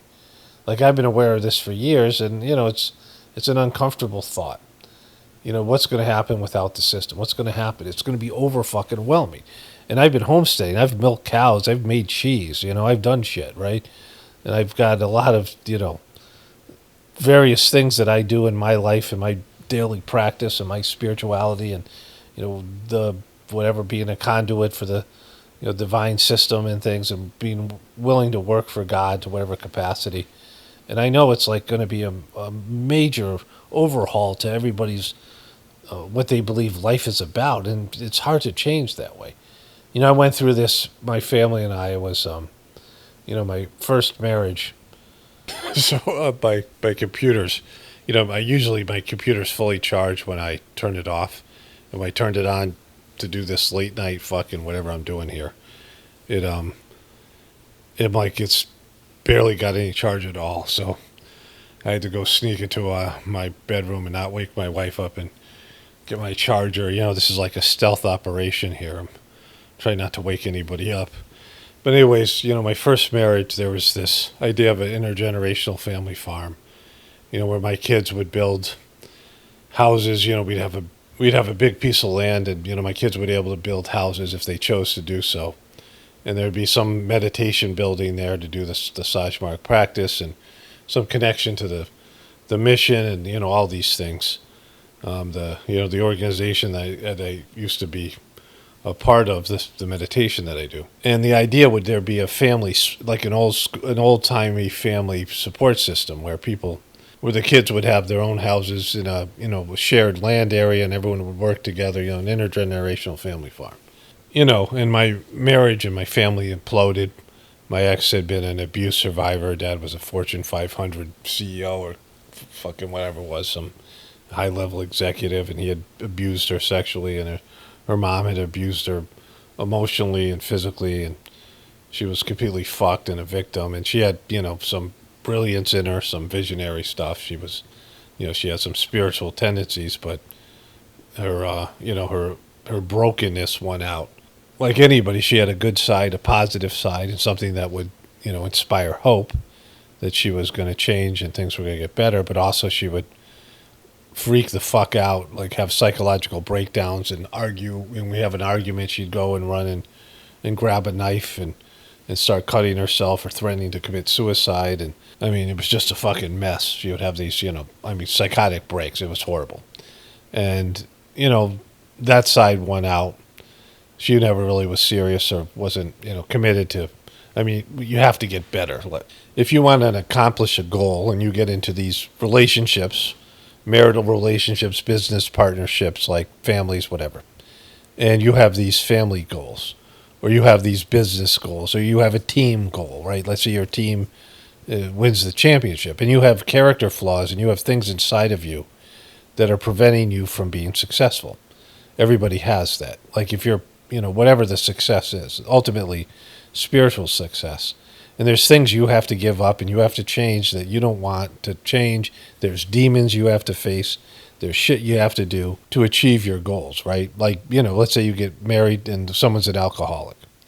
And, they flirt with sobriety over the years and make you think and maybe they can do it, right? How many women have the guys that they think they can change, right? Like there's one of the crazy ladies that was in the Sajmarg meditation said something kind of, smart. She said, she used to always say this to other women: if a guy tells you can't change, believe him, right? So, but this is something that all people get involved with. And you have somebody who's an alcoholic, and, to achieve whatever you're trying to achieve as a family, as a couple, as a, whatever it might be, the person has to give up alcohol. And if they don't, they fucked you, right? Like there's no excuse for it. Like people do it, people give up alcohol all the time. People conquer their addictions. A lot of the things that we are doing as a family, certainly the homeschooling, which my ex failed at tragically. I mean, it was just unbelievably bad. She just quit at the last fucking moment. Two of the kids were ready to graduate high school. The other two were dreadfully behind. And she just said, all right, fuck it. We're done here. Right? Like it's just, and so when you drag people in and you have a vision and you have a shared vision and you've made a commitment and you refuse to do what you need to do to make that thing happen, then, you don't, there's no excuse for it, right? I mean, it's one thing to just say, all right, I'm a piece of shit. I'm a loser. I can't face my demons. But, when you have these, these goals and shared goals and things, and other people are dependent on you, you got to get it done, right? And, my ex just completely imploded, which, I mean, at some point I knew was probably going to happen. I probably knew that for about 5 or 6 years, that the bad side had won, but I couldn't do anything about it. I just had to ride it out because I had no other choice, and the family was involved. And my kids, I haven't talked to them in years. So, this idea that, my son just moved out. I haven't talked to him since he's moved out. That's a couple of months ago. And then the rest, my one daughter committed suicide, and then my other two kids, we haven't talked in one of them 2 years, the other one in 4 or 5 years. And it sucks. I'm not happy about it, and, it's a failure. And at the same time, Sajmarg Meditation Organization, which was just pristine and great, and it was so beneficial for me and so wonderful, the system, it imploded. The fourth master of the system just shit the bed and, whatever. I've talked about this quite a bit. And I had to reinvent myself and, my family life and all these things. And then my kids moved out and I had to reinvent myself again. And now I have a totally different life. And, of course, the YouTube channel's been a part of that. And, that was really difficult. And it's nothing like fucking waking up one day and all the grocery stores are empty. And you can't drive your car because there's no more gas and there's no electricity and internet or whatever it might be. Whatever the breakdown looks like. I've been through some hard shit, and it's nothing compared to the kind of shit that we all would go through collectively. And, if you're going through that, something really difficult, but the rest of the people around you are, it's business as usual, it's a lot easier than if everybody's fucked at the same time, right? And so people don't want to deal with this. Like, they don't want to deal. There has to be, everyone's got to have some waiting for the great pumpkin. I've shown you that meme before about the cubies. Everyone's got to rearrange reality, find some way that they can figure out that the system can be saved. Because, it's too painful to realize that it's not, right? And most people are just going to die. They're not going to be able to cope with it. Most people, just to be overwhelming, they'll just shut down. It's like the soul will just leave their body. Like they'll go into a state of shock and they'll never come back out. They'll go fucking catatonic. I mean, it's something where, catatonia is catatonia is like a lot like dumb fuckistan, and people will end up just going there. But where Candace Owen is now, in terms of her saying that she doesn't trust Trump anymore, I immediately said that who benefited from this? Well, it was Trump, right? And you're going to see how much Trump is sheckled out. He's just admitting how much Israel owns him. He went to the Knesset and just said, you guys own me completely, and I'm just going to tell everyone about it, and it's cool, right? Like, he just did that, and I'm going to show you that because I already made those parts of the video. I got one more thing to show you about Erica Kirk, some Facebook thing that was there, and I'll do that tomorrow. And then we'll take a look at how bad Turning Point is doing. But Candace Owen is going to come out tomorrow, or for you guys later on today, which will be Monday. Tomorrow for me, really. This is still kind of Saturday night for me. But anyways, the reason I wanted to do this tonight and not wait till tomorrow is I wanted to say this. So, in the world of spiritual work, there's higher developed work and there's lower developed work. I've talked about how, spirituality is that, Master Charge, your third master of the Sajmark system, said something wonderful where he said that everyone needs to understand that the lowest part of the higher, meaning the spiritual, is still higher than the highest part of the lower. And so the people who are on the top of the, pyramid, all the great people who are really successful, all the people who are brilliant scientists or great athletes or rich and famous and beautiful and all the things that people want, singers and performers and artists and all these things, people who are doing wonderful material work, they are not as far along as some homeless dude who's starting to contemplate the divinity within him, right? And so some homeless fuck, some entrepreneur who starts thinking about the divinity within him is on a higher level, a higher, like it's, going to college, where these other people are still in high school or still in kindergarten. And so it's something that people should understand, right?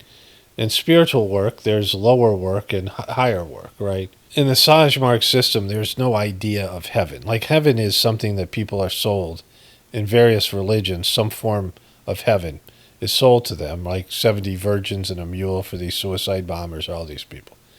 Because people want some relief from life, and they want to have some, like, never-ending paradise or vacation.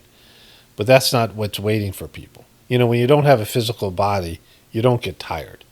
When your soul when you shed your body as a soul, you don't get tired. You don't have senses, so you can't experience pleasure, physical pleasure like we have here, on planet Earth. And you don't have the things that, people get attached to and don't want to leave because, it's very stimulating, right? It's very, engrossing. It's very entrapping, right? It's something that traps you. The pleasures and the sensuality and the other things that you have in your physical body. Your soul doesn't have any of those things. And so another one of the great teachings of Sajmark system is the reward for work is more work. It's not a vacation. You get rest, but you get rest to recover. You get time to process. You get time to digest. Your whatever your spiritual growth is. You move up to another higher level, then you have to digest that and sort of, get accustomed to this new level of consciousness, all these things. But you then you go back to work. Once you work for God, you work for God for eternity. And it's the best work. It's the most wonderful work. And, when you do the lower work, then you're given the higher work. In Sajmark's system, you give these sittings to new people, and the people are very gross, and, you're basically, the heart is where your soul is, but it's also, sort of like the toilet, the garbage dump of a human being, in terms of their samskaras and their, all the grossness, spiritual grossness that they accrue, that they I don't want to say accomplish because it's not an accomplishment, but that they, the toxicity, the spiritual toxicity that they get from making bad choices and whatever it might be.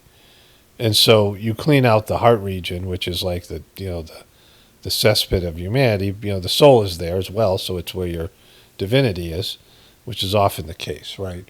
And so, I was a preceptor for a number of years, and I was dedicated to it. It's a volunteer position. It's not like a priest or a clergy, and it's a service position. You give these sittings, and you clean people's hearts, and the transmission passes through you, and you talk to them about the system. And, I was kind of learning to do that. I was looking forward to doing more work and higher work. There's work that you do on the mind region with the central region. There's the heart region, the mind region, the central region. And as I had some wonderful experiences, like just sublime experiences. And there was, many more things that are available in the system, like are, transformational in these, levels of consciousness that you can go through and have this sort of upliftment, right? And so, and it's hard for people to understand if you don't have any experience with it, but let's just say that this is true. Like, just as far as my experience and, me telling you a story about it, and you can believe it or not, but you can call it fiction or nonfiction or anything like this. But this is what I went through. And so then I started to farm.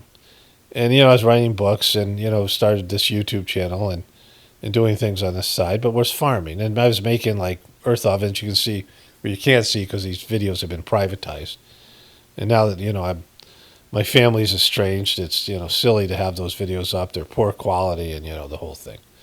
It's from the past. But, I made a 40 video series on building an earth oven, and we coated it with the earth oven. It's an outdoor oven that you cook with, like pizzas and bread and things like that. And, I put cow dung on the outside of it. Was working with cow dung as a medium, right? So I'm working in dirt and, soil and these things. And farming's good work, and it's not dirty work that people think about it. But, I was doing this stuff, and I didn't get to do the higher level spiritual stuff. And then, I was in India, and my marriage was imploding, the Sajmark system. The third master died, and the fourth master turned out to be a piece of shit, and that imploded, and, my whole life got turned upside down. And I realized I had to do this YouTube channel as a assignment because, I had to talk about these things that I knew, the spiritual things and the homesteading. I had all this knowledge and experience that were worth sharing with people. And I, realized at some point, we were in Sri Lanka and my ex was about to leave and go back to America, which was a fucking godsend. But at the time, my family was falling apart and stressful. My daughter was at risk and she was like, acting out, and we were just, the whole thing, everything was chaotic, right? My ex bailed, right? My ex bailed. She didn't bring enough thyroid medication, which, she had been on thyroid medication for 20-something years. And she would flip the fuck out if her thyroid medication, there's a T1 and a T3. And if you don't have these enzymes, you die. And your thyroid, which is in your throat, and a lot of people have thyroid issues and are on this thyroid medication. And I'd have to monitor her. I'd have to, if she started to slur her speech and get emotional, because it was like life-threatening, and she would lose it. And with her psychological issues and her abuse history, she would just fall apart. So it was like a fucking high-stress thing. And she was supposed to bring, we were going to India for extended stay. And she was supposed to bring a couple of years of medication. And we went to Sri Lanka, and we were renewing our visa. And Sri Lanka was not at all like India. It's a corrupt, India's corrupt, but Sri Lanka is a whole different fucking ballgame. It's kind of worse in lots of ways. A beautiful place, paradise in some ways, a tropical paradise, tropical island. But, it was overwhelmingly stressful. And my daughter was flipping out because she had just, got a social life. My kids had been homeschooled. But there were a lot of kids around the ashram in India, and she was pretty happy. And, my daughter that eventually commit suicide. And she, when she committed suicide, some misguided person gave her a gun. And for the life of me, I would, that was a horrible choice. That she was a person that should never be given a gun. Like she was so unstable and so emotional. And then she took LSD. And so she had a bad trip and she flipped out and killed herself. And, I didn't find out there for some number of years, right? Mental illness runs in my ex's family. I don't need to explain that any more than that, right? But so, that was fucking, whatever. But my daughter wanted to get on Facebook, and we had kept technology away from our kids as best we could because we knew it was not, a positive thing. But, in social media especially. And she said she was going to kill herself. She didn't get to go on Facebook. My ex, then she, at the same time, and my ex used to use suicide as a way to get her way. She would threaten suicide, and you can't say, fuck you, go ahead and do it. Even if you think they're faking, even if you know they're faking, you can't say that. Like, you just can't say, you can say it, but it's just like, not, you just can't, right? You can't be like, oh, go ahead, fucking do it. I don't give a shit, right? You're faking. If you fucking faker, you fucking suicide faker, Stop faking, you faker. Go prove you're not a faker, you fucking faker, right?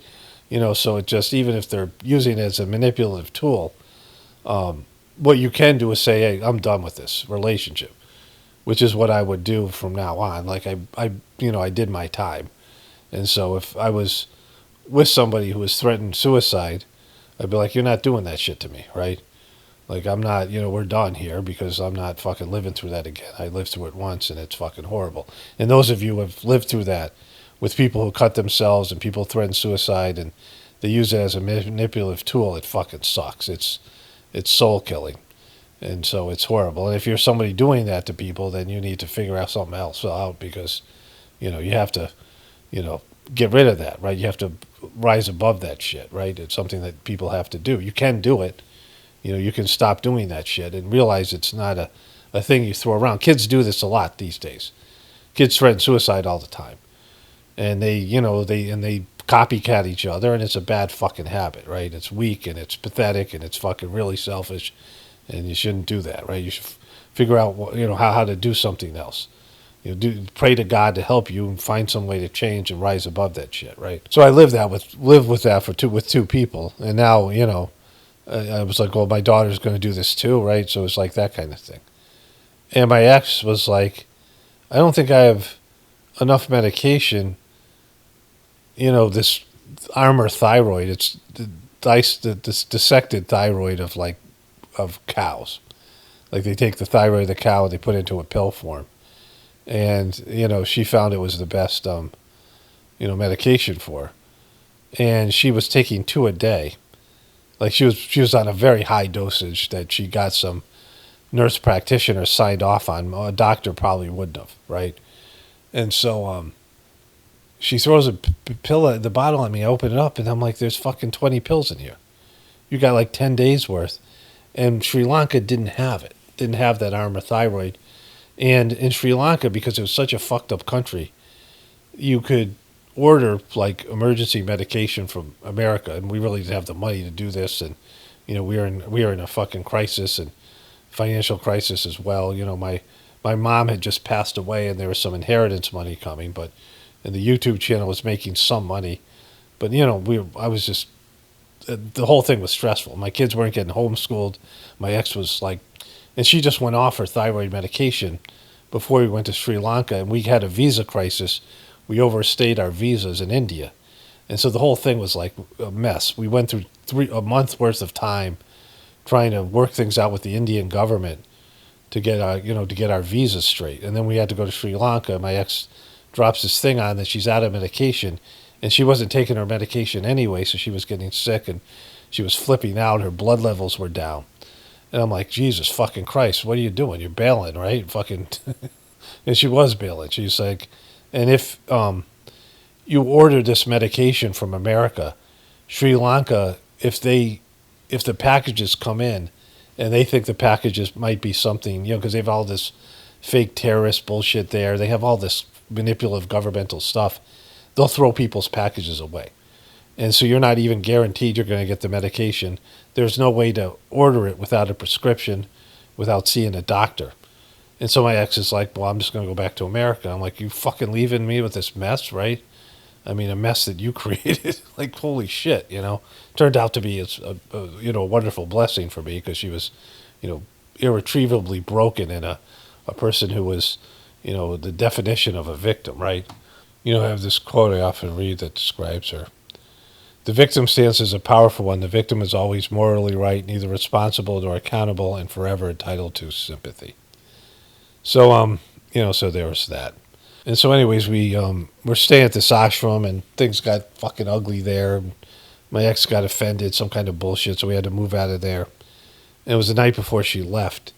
And we had been warned about thieves. They had these bars on the windows, and people would break into your place, and, it's just, whatever. I don't even get to all that. But we stayed in this hotel, and the air conditioner wasn't working. My ex was having trouble breathing because she was not taking her medication, and she was having these fucking panic attacks. She's about to leave to go back to America. And, we opened the door. There was like a door to a balcony. And we opened the door, and she couldn't fall asleep, and I was up, and I couldn't fall asleep. It was hot as shit in there. And, Sri Lanka in like the summertime, so it was like, 90 some degrees. And I was sleeping in the bed naked, just, hot. I mean, it was just fucking whatever. And I finally fell asleep, and I was having this dream that these rats were making some noise next to me. And I just jerked awake, like I woke up. And there was a guy in our room. He was stealing the fucking, my wallet. He was an end table. And I'm like, get the fuck out of here, motherfucker. And I jumped out of bed and chased him out of the room. But he had my wallet. I couldn't see. It was dark. And he scampered down the fucking balcony like a monkey. It disappeared into the night. Took my wallet. My driver's license was in there, which was going to be an issue because it was going to fuck me when he got back to America. So that was Sri Lanka. And while I was there, it's when this YouTube channel, I realized I had to make this into a thing. It was clear to me this was a divine assignment. I had to make this work. I was beginning to talk about the meditation and the stuff that I knew and spiritual stuff, and the information had to get out there. And, those of you who have benefited from that and understand it, so many years later, this is 2015, so this is 10 years ago. And I knew I also had to make this a viable business. I had to make money. And so I looked at my videos, and I realized that the 10 or so videos I had made that were celebrity-oriented, which I did as just kind of a goof over, I had the YouTube channel since 2007. So I had the channel for 7 years, and I made mostly homesteading videos and, philosophical, spiritual videos and things, and, some other videos. And I realized I was going to have to do Hollywood videos. And the ones that I did do, it was very gross. Hollywood's a very gross thing, right? And I felt like it was beneath me, and it is, right? I never, when I was a little kid, if I picked up a People magazine or I watched Entertainment Tonight, I was like, this absolutely sucks, right? Like, how do people watch this drivel, this WWE fucking dumb fuckistan stuff? And I was like, like, how am I going to cover this? I have a disdain for it. It's but I realized I was being told this is what you're going to have to do, because people aren't going to just listen to spiritual stuff or higher developed stuff. You have to go and meet them where they are. And I was like, all right, I'd be able to tell you, I don't have a fucking choice, and this is what God wants me to do. I'll do it, right? And Hollywood was so gross, and in the beginning it was difficult for me to do, and after a while I got used to it. But thankfully YouTube stopped recommending my Hollywood videos, so there was no real benefit for me to make them, right? So I don't really cover that so much anymore. But the world of politics isn't better, and none of these things. And I was willing to do this, and I've been willing to do this for a while, but at some point I would like to do higher fucking work, right? I would like to do some of the higher spiritual work. And it's just so fucking degraded. I worked in treatment centers. I have a master's degree in counseling, and I worked in treatment centers with sex offenders, and I've worked in all these gross fucking places. I mean, anytime you get to do divine work for God, it's great. Anytime you get to be a conduit for God, you do God's work, it's a wonderful thing. But, holy shit, there's a point where you just can't. I mean, it gets almost suffocating, the fucking grossness. People wonder why I've been swearing a lot more lately, and I've been, a little bit more hostile. It's just because it's fucking just dark. And we're right there at the cusp of the apocalypse, and I feel like I gotta, see that through. But, they're just it's getting to me a little bit. Like, and I just saw this stuff with Candace Owens today, and all this bullshit, and it's just so contrived. It's like a soap opera. Like, they never get to the point. If you ever watched any of those soap operas, I watched a little of when I was in high school. People were watching it. Kids in my high school were watching it, and I was like, how can you watch this fucking shit, right? And this is back when there wasn't anything else on, but I mean, we did have cable TV, so there were some things. But some of the kids, mostly, girls were watching it. They were talking about this stuff. And I watched a couple of episodes. I think I was stoned even to make it, more doable. But the things just go on forever. They don't resolve anything. There's nothing. There's no movement. The storylines take forever to develop, right? They have a lack of content. So it's like, they're trying to drag the shit along. And it just never goes anywhere. Candace Owens and this stuff with, Charlie Kirk. Hopefully she drops something on Monday, and I'll cover that, and there'll be some movement, and whatever it is, and there'll be some kind of bombshell thing that'll, for that group of people. But even, best case scenario, they realize Trump's a piece of shit, and they, like she's saying, she's lost faith in politics, but she's still buying into her bullshit religion and the bullshit Republican point of view and all that other bullshit that they, they're not even close to being truthers. And they're not even, I mean, even if they end up being bad truthers or even good truthers, they're still not ever going to be spiritual. And so, like, I mean, it's kind of a lost fucking cause. So that's where I'm at. So I'm going to go to bed, and I'll finish up this video tomorrow. And then I have, the stuff I've already made about Trump being the most sheckled motherfucker in the world. But we'll get back to, that's coming up in just a little bit here. So, just so people realize, I think you probably do, but I just want to point it out, that I was originally going to put this first, this Candace Owens stuff, this voiceover. Then I was going to show the Knesset stuff with Trump, but I decided to keep it in its order that, it's chronological order. But anyways, so that's it for this one. Okay, this is Paul Romano definitely reporting from the Apocalypse and the Ascension. Only spirituality will save this world. This is Paul Romano definitely reporting for the Apocalypse and the Ascension. Everyone have a blessed day and be grateful.